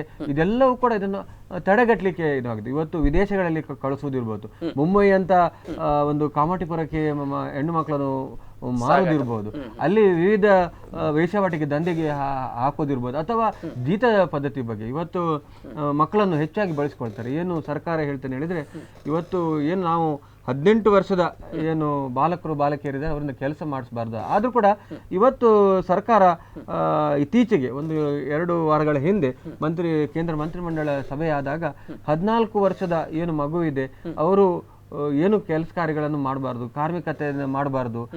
14ರಿಂದ 18 ವರ್ಷದ ಮಕ್ಕಳ ಹತ್ರ ಕೂಡ ಕೆಲವು ರಾಸಾಯನಿಕ ಸಂಸ್ಥೆಗಳಲ್ಲಿ ಅವರನ್ನು ಉಪಯೋಗಿಸಿಕೊಳ್ಳೋದು, ಕೆಲವು ಕಾರ್ಖಾನೆಗಳಲ್ಲಿ ಉಪಯೋಗಿಸಿಕೊಳ್ಳೋದು, ಅಥವಾ ಕಲ್ಲು ಹೊಡೆಯುವುದು ಅಥವಾ ಭಾರವಾದ ಸಾಮಾನುಗಳನ್ನು ಹೊತ್ತುವ ಕೆಲಸ ಕಾರ್ಯ ಮಾಡೋದು ಮಾಡಬಾರ್ದು, ನಿಷಿದ್ಧ ಅಂತ ಸರ್ಕಾರ ಕೂಡ ಹೇಳ್ತದೆ. ಇದ್ರ ಬಗ್ಗೆ ಗರಿಷ್ಠವಾದ 50,000 ತನಕ ದಂಡನೆ, 2 ವರ್ಷ ಜೈಲು ವಾಸಗಳನ್ನು ಕೂಡ ಸರ್ಕಾರ ಇದು ಮಾಡಿದೆ. ಆದ್ರೂ ಕೂಡ ಆಗ್ತಾ ಇದೆ. ಈ ಬಗ್ಗೆ ತಡೆಗಟ್ಟಲಿಕ್ಕೆ ನಮ್ಮ ಜವಾಬ್ದಾರಿ ಕೂಡ ಇದೆ. ಈಗ ಒಂದು ಕಡೆಯಲ್ಲಿ ಈ ರೀತಿ ಕಳ್ಳ ಸಾಗಾಣಿಕೆ ಆಗ್ತದೆ ಅಂತ ಹೇಳಿದ್ಕೊಳ್ಳೆ ದೂರು ಕೊಡೋರು ಕೂಡ ಹಿಂದಕ್ಕೆ ಜಾರ್ತಾರೆ. ಅವೇರ್ನೆಸ್ ಕೊಟ್ಟಾಗ, ನಾವು ಈ ಬಗ್ಗೆ ಮಾಹಿತಿಯನ್ನು ಕೊಟ್ಟಾಗ, ನಾವು ತಾಲೂಕು ಶಿಕ್ಷಣ ಸಂಪನ್ಮೂಲ, ಜಿಲ್ಲಾ ಶಿಕ್ಷಣ ಸಂಪನ್ಮೂಲ ಕೇಂದ್ರದಿಂದ ಆಗಾಗ ಕಾನೂನುಗಳು ಬಂದಾಗ ಶಿಕ್ಷಣಕ್ಕೆ ಪೂರಕವಾದ ಕಾನೂನು ಮಾಹಿತಿ ಶಿಬಿರಗಳನ್ನು ಅಲ್ಲಲ್ಲಿ ಮಾಡಿದ್ದೇವೆ. ಅದ್ರ ಬಗ್ಗೆ ಮಾಹಿತಿ ಕೊಡೋ ಕೆಲಸ ಕಾರ್ಯಗಳು ಇವತ್ತು ವಿಶೇಷವಾಗಿ ನ್ಯಾಯಾಲಯದ ಒಂದು ಸಹಕಾರದೊಂದಿಗೆ ಕೂಡ ಅಂಬುಲ್ಪಾಡಿಯಲ್ಲಿ ಕೂಡ ನಾವು ಕಾರ್ಯಕ್ರಮಗಳನ್ನು ಮಾಡಿದ್ದೇವೆ. ಪೊಲೀಸರು ಇರ್ಬೋದು, ವಿವಿಧ ಸಂಘ ಸಂಸ್ಥೆಗಳಿಗೆ ಆ ಬಗ್ಗೆ ಮಾಹಿತಿಗಳನ್ನು ಕೊಡುವ ಕಾರ್ಯಕ್ರಮಗಳನ್ನು, ಸಮುದಾಯದವರಿಗೆ, ಅಂಗನವಾಡಿ ಕಾರ್ಯಕರ್ತರಿಗೆ ಕೂಡ ಈಗ ಆ ಬಗ್ಗೆ ಮಾಹಿತಿಯನ್ನು ಕೊಡುವ ಕೆಲಸ ಕಾರ್ಯಗಳನ್ನು ನಾವು ಜಿಲ್ಲಾ ಶಿಕ್ಷಣ ಸಂಪರ್ಕಗಳನ್ನು ಮಾಡಿದ್ದೇವೆ. ಆದ್ರಿಂದ ಈ ಮಕ್ಕಳ ಸಾಗಾಟ ತಡೆಗಟ್ಟುವುದು, ಮತ್ತೆ ಅದೇ ರೀತಿ ಮಹಿಳಾ ಸಾಗಾಟದು, ಮಾನವ ಸಾಗಾಟದ ತಡೆಗಟ್ಟುವುದು, ದೌರ್ಜನ್ಯ ವಿರುದ್ಧ ಕೆಲಸ ಮಾಡೋದು ಕೂಡ ಜನ ಆ ಬಗ್ಗೆ ಎಚ್ಚರದಿಂದ ಇರುವುದು ಕೂಡ ಆದ್ಯ ಕರ್ತವ್ಯ ಅಂತ ಹೇಳಲಿಕ್ಕೆ ಇಚ್ಛೆ ಪಡ್ತಾ ಇದ್ದೇನೆ. ಖಂಡಿತ ಸರ್. ಹಾಗೆ ಇವತ್ತು ಗ್ರಾಮ ಪಂಚಾಯತಲ್ಲಿ ಬಹಳ ಮುಖ್ಯವಾಗಿ RTE ಅಂತ ಏನೊಂದು ವಿಶೇಷವಾಗಿ ಸೌಲಭ್ಯ ಬಂತು. ಗ್ರಾಮ ಪಂಚಾಯತ್ ನಡಿಯಲ್ಲಿ RTE ಬಗ್ಗೆ ಏನೆಲ್ಲ ಪಾಲಿಸಬೇಕಾದ ಕರ್ತವ್ಯಗಳನ್ನು ತಾವು ಗುರುತಿಸ್ತೀರಿ ಜಯಂತರಾವ್ ಸರ್? ನೋಡಿ, ಹ್ಯೂಮನ್ ಡೆವಲಪ್ಮೆಂಟ್ ಇಂಡೆಕ್ಸ್ ಅಥವಾ ಮಾನವಾಭಿವೃದ್ಧಿ ಸೂಚ್ಯಂಕ ಅಂತ ಒಂದು ಮಾನದಂಡ ಏನಂತ ಹೇಳಿದ್ರೆ, ಶಿಕ್ಷಣ ಎಷ್ಟು ಸಿಕ್ಕಿದೆ, ಶಾಲೆಯಿಂದ ಯಾರು ಎಷ್ಟು ಮಕ್ಕಳು ಹೊರಗುಳಿದಿದ್ದಾರೆ, ಹಾಜರಾತಿ ಮತ್ತು ದಾಖಲಾತಿ ಸರಿಯಾಗಿ ಇದೆಯಾ, ಕೊಳ್ಳುವ ಶಕ್ತಿ ಒಂದು ಕುಟುಂಬದವರಿಗೆ ಎಷ್ಟಿದೆ, ಜೊತೆಗೆ ಆರ್ಥಿಕ ಸ್ಥಿತಿ ಯಾವ ಥರ ಇದೆ, ಆರೋಗ್ಯ ಯಾವ ಥರ ಇದೆ, ಜೀವಂತ ಶಿಶುಗಳ ಜನನ ಪ್ರಮಾಣ ಕೂಡ ಇದು ಮಾನದಂಡವಾಗಿ ಸೂಚನೆ ಮಾಡಲಾಗಿದೆ. ಬೇಕಾದಷ್ಟು ಅದರಲ್ಲಿ ಮಾನದಂಡಗಳು ಇದ್ದರೆ ಕೂಡ ಗ್ರಾಮ ಪಂಚಾಯತ್ ಇದು ಪ್ರತಿಯೊಂದು ಮಾನದಂಡವನ್ನು ಕೂಡ ಕಡ್ಡಾಯವಾಗಿ ಪರಿಶೀಲಿಸಲೇಬೇಕಾಗಿದೆ. ಗ್ರಾಮ ಪಂಚಾಯತ್ ಮಾಡಬೇಕಾಗಿರುವಂಥ ಪ್ರಕಾರಗಳಲ್ಲಿ ಇದು ಕೂಡ ಒಂದು. ಮಾನವಾಭಿವೃದ್ಧಿ ಸೂಚ್ಯಂಕದಲ್ಲಿ ಬಹುಶಃ ಭಾಳ ಹೆಮ್ಮೆಯಿಂದ ಹೇಳ್ಕೊಳ್ಬೋದು. ಉಡುಪಿ ಜಿಲ್ಲೆ ಶಿಕ್ಷಣ ಮತ್ತು ಆರೋಗ್ಯದಲ್ಲಿ 1-2ನೇ ಸ್ಥಾನದಲ್ಲಿದೆ. ದಕ್ಷಿಣ ಕನ್ನಡ ಜಿಲ್ಲೆ ಕೂಡ ಅದೇ ತುಲನಾತ್ಮಕವಾಗಿ ಅದೇ ಸ್ಥಾನದಲ್ಲಿ ಇದೆ. ಆದರೆ ಇಲ್ಲಿ ನಾವು ಕಂಡುಕೊಳ್ಳುವಂಥದ್ದು, ಎಲ್ಲಿ ಶಿಕ್ಷಣ ಇದೆ ಅಲ್ಲಿ ಜ್ಞಾನ ಇದೆ, ಎಲ್ಲಿ ಜ್ಞಾನ ಇದೆ ಅಲ್ಲಿ ಬೆಳಕಿದೆ. ಬೆಳಕಿದ್ದಲ್ಲಿ ಮಾತ್ರ ಸರಿಯಾಗಿ ಕೆಲಸ ಮಾಡಿಸ್ಕೊಳ್ಳಿ ಸಾಧ್ಯ ಆಗ್ತದೆ. ಈ ನಿಟ್ಟಿನಲ್ಲಿ ಗ್ರಾಮ ಪಂಚಾಯತ್ತು ತಮ್ಮ ವ್ಯಾಪ್ತಿಯಲ್ಲಿ ಬರುವಂತಹ ಶಾಲೆಗಳು ಚೆನ್ನಾಗಿ ನಡೀತಾ ಇದೆ. ವಿಶೇಷವಾಗಿ ಅಕ್ಷರ ದಾಸೋಹ, ಶೌಚಾಲಯ, ಶಿಕ್ಷಕರ ಸಂಖ್ಯೆ, ಕೊಠಡಿ ಸಂಖ್ಯೆ ಹಾಗೂ ಮೌಲ್ಯಾಧಾರಿತ ಶಿಕ್ಷಣ ಅಲ್ಲಿ ಸಿಗ್ತಾ ಇದೆ ಅಂತ ನೋಡುವಂಥದ್ದು ಕೂಡ ಗ್ರಾಮ ಪಂಚಾಯತ್ನ ವಿಕೇಂದ್ರೀಕೃತ ವ್ಯವಸ್ಥೆಗಳಲ್ಲಿ ಅದು ಒಂದು. ಜೊತೆಗೆ ಇಲ್ಲಿ ಶಾಲಾಭಿವೃದ್ಧಿ ಮತ್ತು ಮೇಲುಸ್ತುವಾರಿ ಸಮಿತಿ ಬಹಳಷ್ಟು ಕ್ರಿಯಾಶೀಲವಾಗಿ ನಮ್ಮಲ್ಲಿ ಕೆಲಸ ಮಾಡ್ತಾ ಇದೆ. ವಿಶೇಷವಾಗಿ ಉಡುಪಿ ಜಿಲ್ಲೆಗಳಲ್ಲಿ, ದಕ್ಷಿಣ ಕನ್ನಡ ಜಿಲ್ಲೆಯಲ್ಲಿ ಬಹಳಷ್ಟು ಸಮುದಾಯ ಮೆಚ್ಚುವಂಥ ಕೆಲಸ ಮಾಡ್ತಾ ಇರ್ತಾರೆ. ಇದೆಲ್ಲ ಕಾರಣ ಆದದ್ದು ಈ ಒಂದು ಕಾಯ್ದೆ. ನೀವು RTE ಬಗ್ಗೆ, ರೈಟ್ ಟು ಎಜುಕೇಷನ್, ಇದು ಕೂಡ ಕಾಯ್ದೆ. ಮಗು ತನಗೆ ವಿದ್ಯೆ ಬೇಕು, ಶಿಕ್ಷಣ ಬೇಕು ಅನ್ನುವಂಥ ವಿಚಾರದಲ್ಲಿ 2009ನೇ ಇಸ್ವಿಯಲ್ಲಿ ಭಾರತ ಸರ್ಕಾರ ತಂದಂಥ ಒಂದು ಒಳ್ಳೆಯ ಒಂದು ಕಾಯ್ದೆ. ಈ ಸೇವೆಗಳ ಕೊರತೆ ಅನ್ನುವಂಥ ವಿಚಾರ ಬಂದಾಗ ಮಗುವಿಗೆ ಶಾಲೆಯಲ್ಲಿ ಕೂಡ ಸೇವೆ ಸಿಗ್ತಾ ಇದೆ. ಯಾಕೆ ಕೇಳಿದ್ರೆ, ಪೂರ್ವ ಪ್ರಾಥಮಿಕದಿಂದ ಆರಂಭಗೊಂಡಂತಹ ಆ ಒಂದು ಸೌಲಭ್ಯ ಆ ಮಗುವಿನ ಸರ್ವಾಂಗೀಣ ಬೆಳವಣಿಗೆ ಬೇಕಾಗುವಂಥ ಪೂರಕಾಂಶಗಳನ್ನು ಒದಗಿಸುವಂಥ ಕೆಲಸ ಅಂಗನವಾಡಿಗಳಲ್ಲಿ ನಡೀತದೆ. ಈ ಬಗ್ಗೆ ನಾವು ಮತ್ತಷ್ಟು ಚರ್ಚೆ ಮಾಡೋಣ ಸರ್. ಒಂದು ಸಣ್ಣ ವಿರಾಮವನ್ನು ತೆಗೆದುಕೊಳ್ಳೋಣ. ವೀಕ್ಷಕರೇ, ಬಹಳ ಮುಖ್ಯವಾಗಿ ಇವತ್ತು RTE ಅಂತ ಏನು ರೈಟ್ ಟು ಎಜುಕೇಷನ್, ಇದು ಕೂಡ ಯಾವ ರೀತಿಯಾಗಿ ಸಾಗ್ತಾ ಇದೆ, ಮತ್ತು ಜೊತೆಗೆ ಮಕ್ಕಳ ಹಕ್ಕುಗಳ ಸಂರಕ್ಷಣೆ ಬಗ್ಗೆ ಇನ್ನಷ್ಟು ಪ್ರಮುಖವಾದ ವಿಚಾರಗಳು, ಈ ಬಗ್ಗೆ ಎಲ್ಲೆಲ್ಲಿ ಮಾಹಿತಿಯನ್ನು ನಾವು ಪಡೆದುಕೊಳ್ಳಬಹುದು, ಮತ್ತು ಈ ಕರಾವಳಿ ಭಾಗದಲ್ಲಿ ಮಕ್ಕಳ ಹಕ್ಕುಗಳ ರಕ್ಷಣೆಯ ಮೊಟಕಾದದ್ದನ್ನು ತಾವೇನಾದರೂ ನೋಡಿದರೆ ಯಾರಿಗೆ ದೂರನ್ನು ನೀಡಬೇಕು, ಅದಕ್ಕೆ ಏನೆಲ್ಲ ವಿವರಗಳನ್ನು ತಿಳಿದುಕೊಳ್ಳಬೇಕು, ಎಲ್ಲ ಬಹಳ ಮುಖ್ಯವಾದ ವಿಚಾರಗಳನ್ನು ಇವತ್ತಿನ ಕಾರ್ಯಕ್ರಮದಲ್ಲಿ ನಾವು ನೋಡೋಣ. ಅದಕ್ಕಿಂತ ಮೊದಲಿಗೆ ಸಣ್ಣ ಒಂದು ಬ್ರೇಕ್.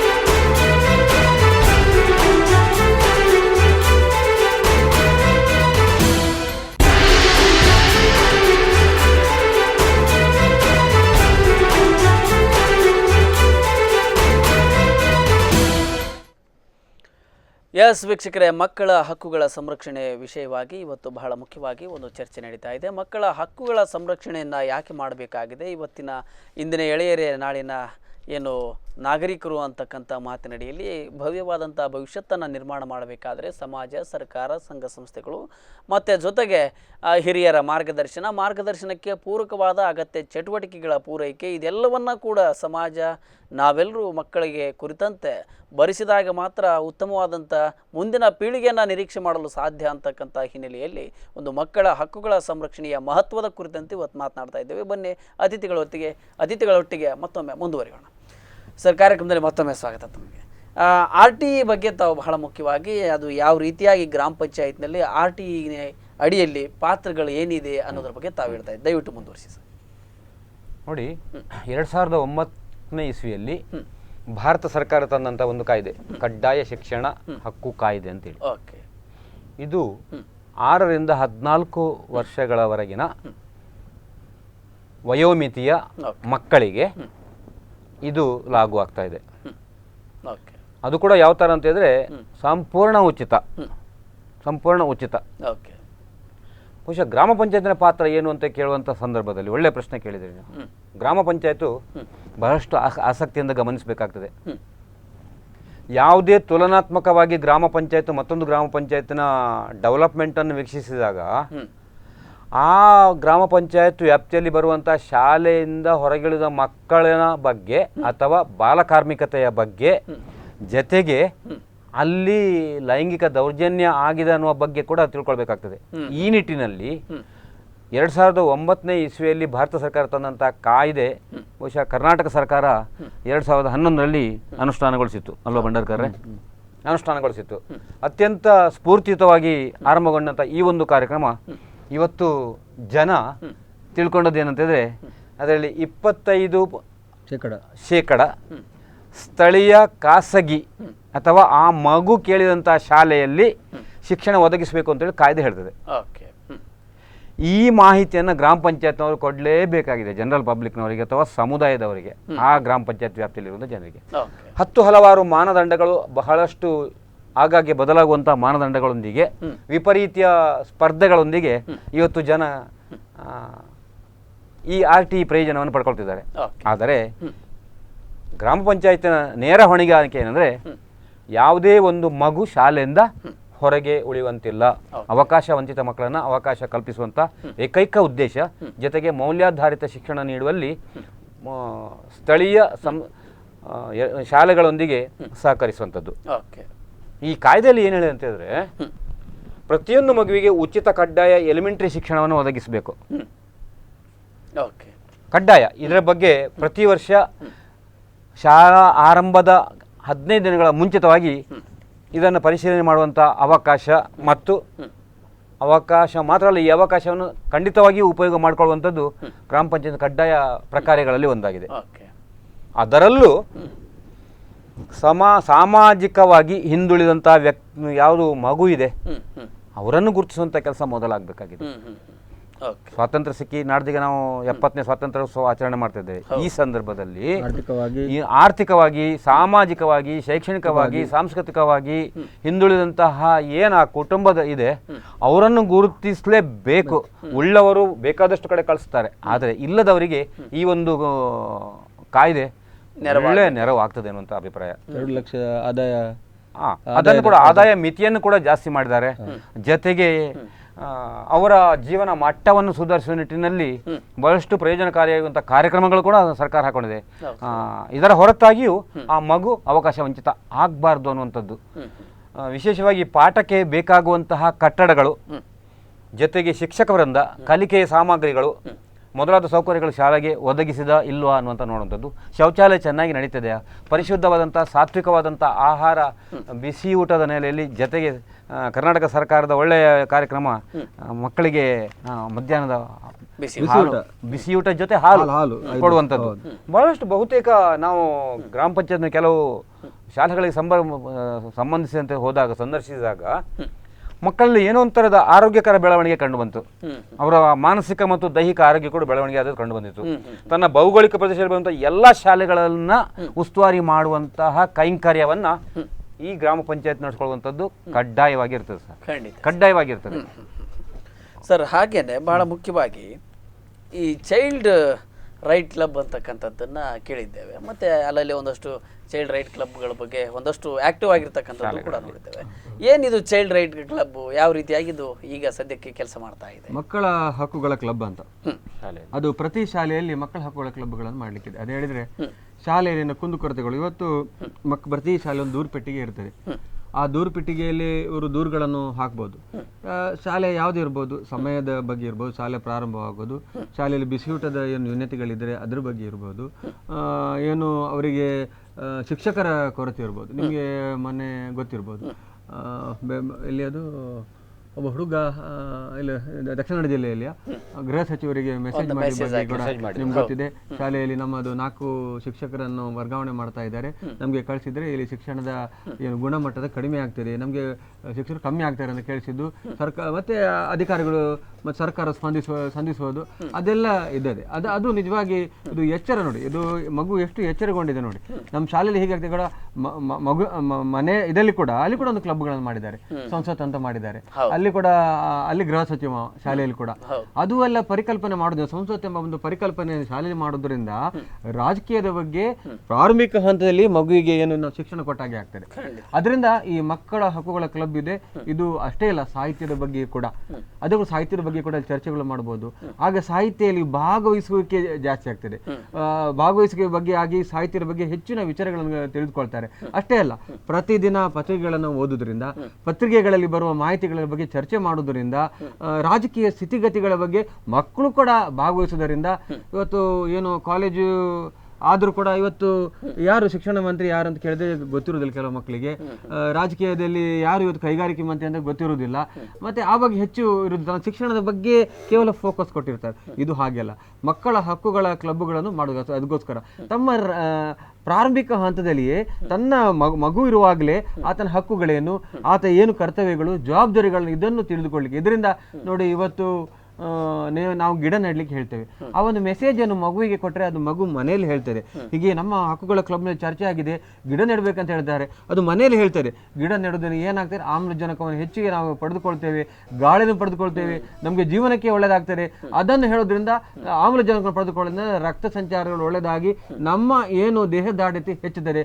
ಇದು ಮಗು ಉಂಟಲ್ಲ, ಪ್ರಾರಂಭಿಕ ಅಂದರೆ ಸ್ವಚ್ಛತೆ ಬಗ್ಗೆ ಇರ್ಬೋದು, ಅದರಲ್ಲಿ ಕೂಡ ಸ್ವಚ್ಛತೆ ಬಗ್ಗೆ ಇದಾಗ್ತದೆ. ಶಾಲೆಯನ್ನು ಸ್ವಚ್ಛವಾಗಿಡುವುದು, ಅದನ್ನು ಗುಡಿಸುವುದು ಯಾರು, ಅದನ್ನು ಇಡುವುದು ನೀಡುವುದು ಯಾರು, ಬೆಂಚುಗಳನ್ನು ನೀಡುವ ಕ್ರಮಗಳಿರ್ಬೋದು, ಇದೆಲ್ಲವೂ ಚರ್ಚೆ ಆಗ್ತದೆ. ಶಾಲೆ ಎಲ್ಲ ಆಗು ಹೋಗುಗಳ ಬಗ್ಗೆ ಅದು ಚರ್ಚೆ ಆಗ್ತದೆ. ಆದರೂ ಈ ಸಂಸತ್ ಇರ್ಬೋದು, ಕ್ಲಬ್ಗಳಿರ್ಬೋದು, ಇದು ಏನು ನಾವೊಂದು ಸಂಸ್ಥೆಯನ್ನ, ಒಂದು ಶೈಕ್ಷಣಿಕ ಸಂಸ್ಥೆಯನ್ನ ಒಂದು ಗುಣಮಟ್ಟದ ಶಿಕ್ಷಣ ಸಂಸ್ಥೆಯನ್ನಾಗಿ ಮಾಡಲಿಕ್ಕೆ ಯಾವುದೆಲ್ಲ ಮಾಡ್ಬೋದು ಅಂತ ಇದೊಂದು ಒಳ್ಳೆಯ ಒಂದು ಮಕ್ಕಳ ಹಕ್ಕುಗಳ ಕ್ಲಬ್ ಶಾಲೆಯಲ್ಲಿ ಮಾಡೋದು ಒಳ್ಳೇದಂತ ನಾನು ಈ ಸಂದರ್ಭದಲ್ಲಿ ಮೀನಾ ಕ್ಲಬ್ ಕೂಡ ಅದು ಮೀನಾ ಕ್ಲಬ್ಗಳು, ಇವತ್ತು ಮೀನಾ ಕ್ಲಬ್ ಶಾಲೆಯಲ್ಲಿ ಮೀನಾ ಕ್ಲಬ್ಗಳಿರುತ್ತೆ. ಇದು ಕೂಡ ಶಾಲೆಯ ಸ್ಥಿತಿಗತಿಗಳನ್ನು ಹೆಚ್ಚಿಸಲಿಕ್ಕೆ ಹೆಚ್ಚಾಗಿದೆ. ಮತ್ತೆ ನಾನು ಈ ಒಂದು ವಾಕ್ಯವನ್ನು ಹೇಳಬೇಕಾಗಿದೆ. ಐನ್ಸ್ಟೀನ್ ಒಂದು ಮಾತು ಹೇಳ್ತಾರೆ, ಶಿಕ್ಷಣವೆಂದರೆ ಮನಸ್ಸಿನಲ್ಲಿ ವಿಚಾರಗಳನ್ನು ತುಂಬುವುದಲ್ಲ, ಆತ್ಮದಲ್ಲಿ ಕುತೂಹಲವನ್ನು ಜಾಗೃತಗೊಳಿಸುವುದು ಅಂತ. ಅದೇ ರೀತಿ ಎಸ್ ಪಾಟೀಲ್ ಎಂಬ ನ್ಯಾಯಾಧೀಶರು ಒಂದು ಮಾತು ಹೇಳಿದ್ದಾರೆ, ಮಕ್ಕಳಿಗೆ ಆಸೆ ಮಾಡಿಡುವುದಕ್ಕಿಂತ ಮಕ್ಕಳನ್ನ ಆಸೆಯನ್ನು ಮಾಡೋದ್ರಿಂದ ಅದಕ್ಕಿಂತ ದೊಡ್ಡ ಕೊಡುಗೆ ಅಲ್ಲ ಅಂತ, ದೊಡ್ಡ ಕೊಡುಗೆ ಇಲ್ಲ ಅಂತ. ಈ ಎಲ್ಲ ಮಾತುಗಳನ್ನು ನೆನಪಿನಲ್ಲಿ ಇಟ್ಕೊಳ್ಬೇಕು. ಆ ಮಾತುಗಳು ಈಗ ಮಕ್ಕಳ ಹಕ್ಕುಗಳ ಕ್ಲಬ್ಗಳಿರ್ಬೋದು, ಈ ಮೀನಾ ಕ್ಲಬ್ಗಳಲ್ಲಿ ಕೂಡ ಮಕ್ಕಳ ಸ್ಥಿತಿಗತಿಗಳ ಬಗ್ಗೆ ಚಿಂತನೆ ಮಾಡುವುದರಿಂದ ಏನು ಶ್ರೇಯೋಭಿವೃದ್ಧಿ ಆಗ್ತಾರೆ, ಶೈಕ್ಷಣಿಕ ಅಭಿವೃದ್ಧಿ ಆಗ್ತಾರೆ. ಇದು ಸರ್ಕಾರಗಳು ಕೂಡ ಉತ್ತಮ ಆಗ್ತದೆ. ಈಗ ನಾನು ಮಕ್ಕಳ ಸಂಸತ್ ಬಗ್ಗೆ ಹೇಳಿದೆ. ಮಕ್ಕಳ ಸಂಸತ್ಗಳನ್ನು ನಾವು ನೋಡಿ, ಮಕ್ಕಳ ಸಂಸತ್ ಬಂದಾಗ ಸಹಾಯವಾಣಿಯ ಬಗ್ಗೆ ಅವರು ಹೇಳಿದ್ರು. ಉಡುಪಿಯಲ್ಲಿ ಕೂಡ ಸಹಾಯವಾಣಿ, ಅದು ಉಡುಪಿಯಲ್ಲಿ ಅಸ್ತಿತ್ವದಲ್ಲಿ ಇಲ್ಲದ್ರು ಕೂಡ ಮಂಗಳೂರು ಹಾಗೂ ಬೆಂಗಳೂರಲ್ಲಿ ಇದೆ. ಆ ಸಂಖ್ಯೆಯನ್ನು ಕೂಡ ನಾವು 1098 ಸಹಾಯವಾಣಿ. ಆ ಸಹಾಯವಾಣಿ ಬಗ್ಗೆ ಕೂಡ ನಾವು ಜಿಲ್ಲಾಧಿಕಾರಿ ಕಚೇರಿಯ ಸಭೆಯಲ್ಲಿ ಕೂಡ ಆ ಬಗ್ಗೆ ಚರ್ಚೆ ಆಯಿತು, ಸಹಾಯವಾಣಿ ಇಲ್ಲ ಅಂತ. ಅದು ಕೂಡ ಆ ಬಗ್ಗೆ ಕೂಡ ನಾನು ಸಹಾಯವಾಣಿಯ ಏನು ಕೇಂದ್ರ ಸರ್ಕಾರ ಒಂದು ಯೋಜನೆ ಮಾಡಿದೆ, ಆ ಬಗ್ಗೆ ಮಕ್ಕಳ ಏನು ಹೆಲ್ಪ್ ಲೈನ್, ಇದಕ್ಕೋಸ್ಕರ ಚೈಲ್ಡ್ ಲೈನ್ ಅಂತ ಚೆನ್ನೈನ ಒಂದು ಸಂಸ್ಥೆಯನ್ನ ನಿಯೋಜಿಸಿದ್ದಾರೆ. ಆ ನಿಯೋಜನೆಗೊಂಡ ಸಂಸ್ಥೆಯವರ ಉಡುಪಿಯಲ್ಲಿ ಯಾರ್ಯಾರು ಮಕ್ಕಳಿಗಾಗಿ ಕೆಲಸ ಮಾಡುವ ಸಂಸ್ಥೆಯವರು, ಈಗ ಸ್ಫೂರ್ತಿ ಇರ್ಬೋದು, ಭೂಮಿ ಇರ್ಬೋದು, ಅವರೆಲ್ಲ ಕೂಡ ಆ ಬಗ್ಗೆ ತಮ್ಮ ಏನು ಅರ್ಜಿಯನ್ನು ಹಾಕಿದ್ದಾರೆ. ಮುಂದಿನ ದಿನಗಳಲ್ಲಿ ನಾನು ಕೂಡ ನಿನ್ನೆ ಎಲ್ಲ 2 ದಿವಸ ಮೊದಲು ಚಿತ್ರ ಅಂತ ಅದ ಹೆಡ್ ಅವ್ರ ಹತ್ರ ಮಾತಾಡಿದೆ. ಉಡುಪಿಯಲ್ಲಿ ಸಹಾಯವಾಣಿ ಪ್ರಾರಂಭ ಮಾಡಲಿಕ್ಕೆ 1098 ಮಾಡಲಿಕ್ಕೆ ಎಲ್ಲ ಪ್ರಯತ್ನಗಳು ಮಾಡೋದಾಗಿ ಕೂಡ ಅವ್ರು ನನಗೆ ಭರವಸೆಯನ್ನು ನೀಡಿದ್ದಾರೆ. ಖಂಡಿತ ಸರ್, ಖಂಡಿತ. ಹಾಗೆ ಜಯೇಂದ್ರ ಅವರೇ, ತಮಗೆ ನಾನು ಮತ್ತೊಂದು ಪ್ರಶ್ನೆ ಕೇಳಬೇಕು. ಜಿಲ್ಲಾ ಮಟ್ಟದ ಮಕ್ಕಳ ಹಕ್ಕುಗಳ ರಕ್ಷಣಾ ಆಯೋಗ ಅಂತಕ್ಕಂಥದ್ದು ಇದು ಯಾವ ರೀತಿಯಾಗಿ ಕೆಲಸ ಹೇಳಿದಲ್ಲ? ಖಂಡಿತ. CBSE ಹಾಗೆ ಬಾಲ್ಯ ವಿವಾಹದ ತೊಡಕು ಕೂಡ ಬಹಳ ನಮ್ಮಲ್ಲಿ ಇನ್ನೂ ಹಳ್ಳಿಗಳಲ್ಲಿ ಮತ್ತು ಒಂದಷ್ಟು ಅಲ್ಲಲ್ಲೇ ಕಂಡು ಬರ್ತಕ್ಕಂಥದ್ದು. ಬಾಲ್ಯ ವಿವಾಹದ ತೊಡಕು ಯಾಕೆ ಇನ್ನೂ ಕೂಡ ನಿವಾರಣೆ ಆಗ್ತಾ ಇಲ್ಲ ಅಂತ ಬಹುಶಃ ನಾವು ರಾಜ್ಯ ಮಟ್ಟದಲ್ಲಿ ಇದನ್ನ ಚರ್ಚೆ ಮಾಡಬೇಕಾಗಿರುವಂಥ ವಿಚಾರ. ಖಂಡಿತ. ನಾವು ಕಂಡುಕೊಂಡಂಥ ಪ್ರಕಾರ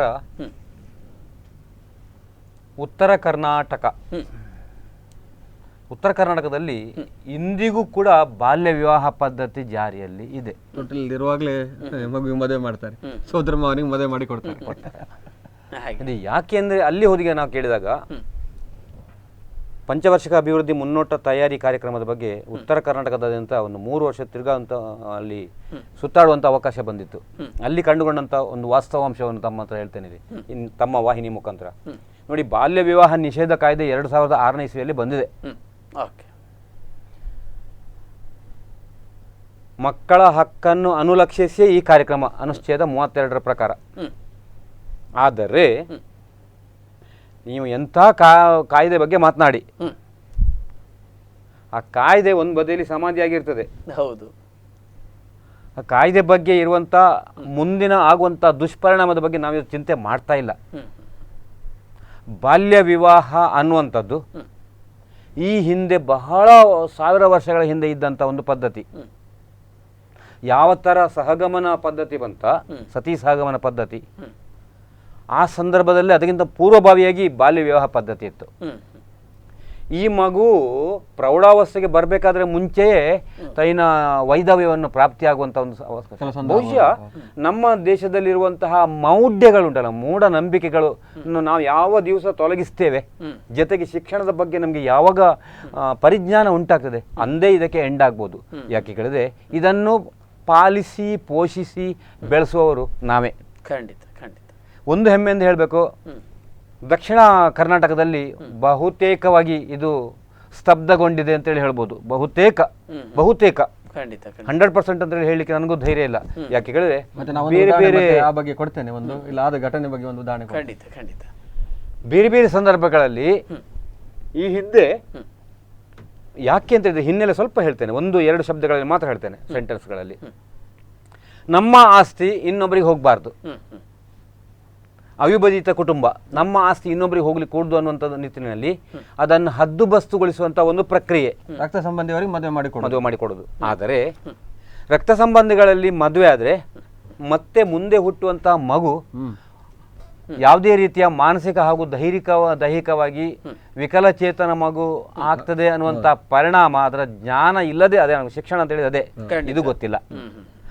ಯಾವ ಮಗುವನ್ನು ಲಾಲನೆ ಪೋಷಣೆ ಮಾಡಬೇಕು ಆ ಮಗುವೇ ಇವತ್ತು ಗರ್ಭವತಿ ಆದ್ರಲ್ಲಿ ಇದರ ಗಂಭೀರತನವನ್ನ ನಾವೇ ಯೋಚನೆ ಮಾಡಿದಾಗ ಬಹುಶಃ ಇವತ್ತು ಸ್ವಲ್ಪ ಕಮ್ಮಿ ಆಗ್ತಾ ಇದೆ. ನಮ್ಮಲ್ಲಂತೂ ಇಲ್ಲ ಅಂತ ಹೇಳಲಿಕ್ಕೆ ಬಹಳ ಸಂತೋಷ ಪಡ್ತಾ ಇದ್ದೇನೆ ಸರ್. ಹಾಗೆ ಬಹಳ ಮುಖ್ಯವಾಗಿ ಕಾರ್ಯಕ್ರಮದ ಅಂತ್ಯ ಘಟ್ಟಕ್ಕೆ ಬರ್ತಾ ಇದ್ವಿ.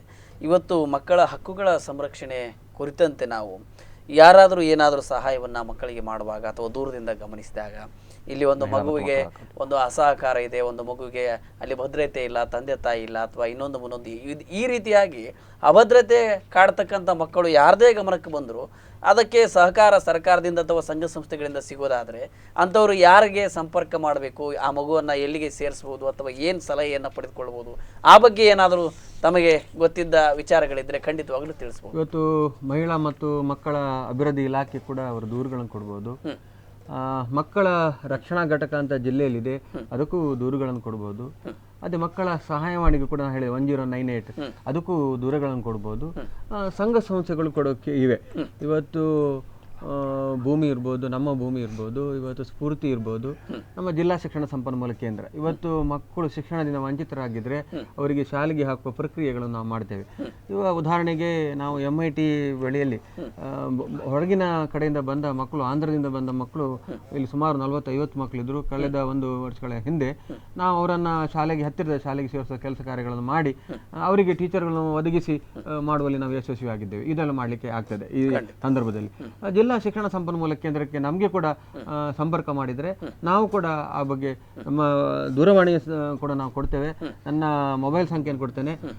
ಮಕ್ಕಳ ಅಂತ ಇಲ್ಲ, ನಿಮಗೆ ಯಾವುದೇ ಒಂದು ಸಮಸ್ಯೆಗಳು ಬಂದಾಗ ಕೂಡ ಅದು ದಾರಿದೀಪ ಇರ್ಬೋದು, ಅದು ರಸ್ತೆ ಇರ್ಬೋದು, ಅದು ನೀರು ಇರ್ಬೋದು, ವಿದ್ಯುತ್ ಇರ್ಬೋದು, ಯಾವುದು ಕೂಡ ನನಗೆ ಮಾಹಿತಿ ಇದು ಫೋನನ್ನು ಮಾಡ್ಬೋದು. ನನ್ನಿಂದ ಆದ ಮಾಹಿತಿ ಕೆಲಸಗಳನ್ನು ಮಾಡ್ತೇನೆ. 99 ನನ್ನ ಸಂಖ್ಯೆ ಹೇಳ್ತೇನೆ, 9900408066. ಪುನಃ ಹೇಳ್ತೇನೆ, 9900408066. ಬಾಲ್ಯ ವಿವಾಹ ಇರ್ಬೋದು, ಬೇರೆ ಬೇರೆ ರೀತಿಯ. ನಾನು ಒಂದು ಉದಾಹರಣೆ ಕೊಡ್ತೇನೆ ಅಂತ ಹೇಳಿದೆ. ಆಗ ಬಾಲ್ಯ ವಿವಾಹ ಇಲ್ಲಿ ಹತ್ತಿರದಲ್ಲಿ, ನಾನು ಶಾಲೆಯ ಇದು ಹೇಳುವುದಿಲ್ಲ, ಉಡುಪಿ ಜಿಲ್ಲೆಯಲ್ಲಿ ಒಂದು ಮಗುವಿಗೆ 15 ವರ್ಷದಲ್ಲಿ ಅವರ ಪೈಕಿಯಲ್ಲಿ ಇನ್ನೊಬ್ಬನು ಮದುವೆ ಮಾಡಲಿಕ್ಕೆ ನೋಡಿದರು.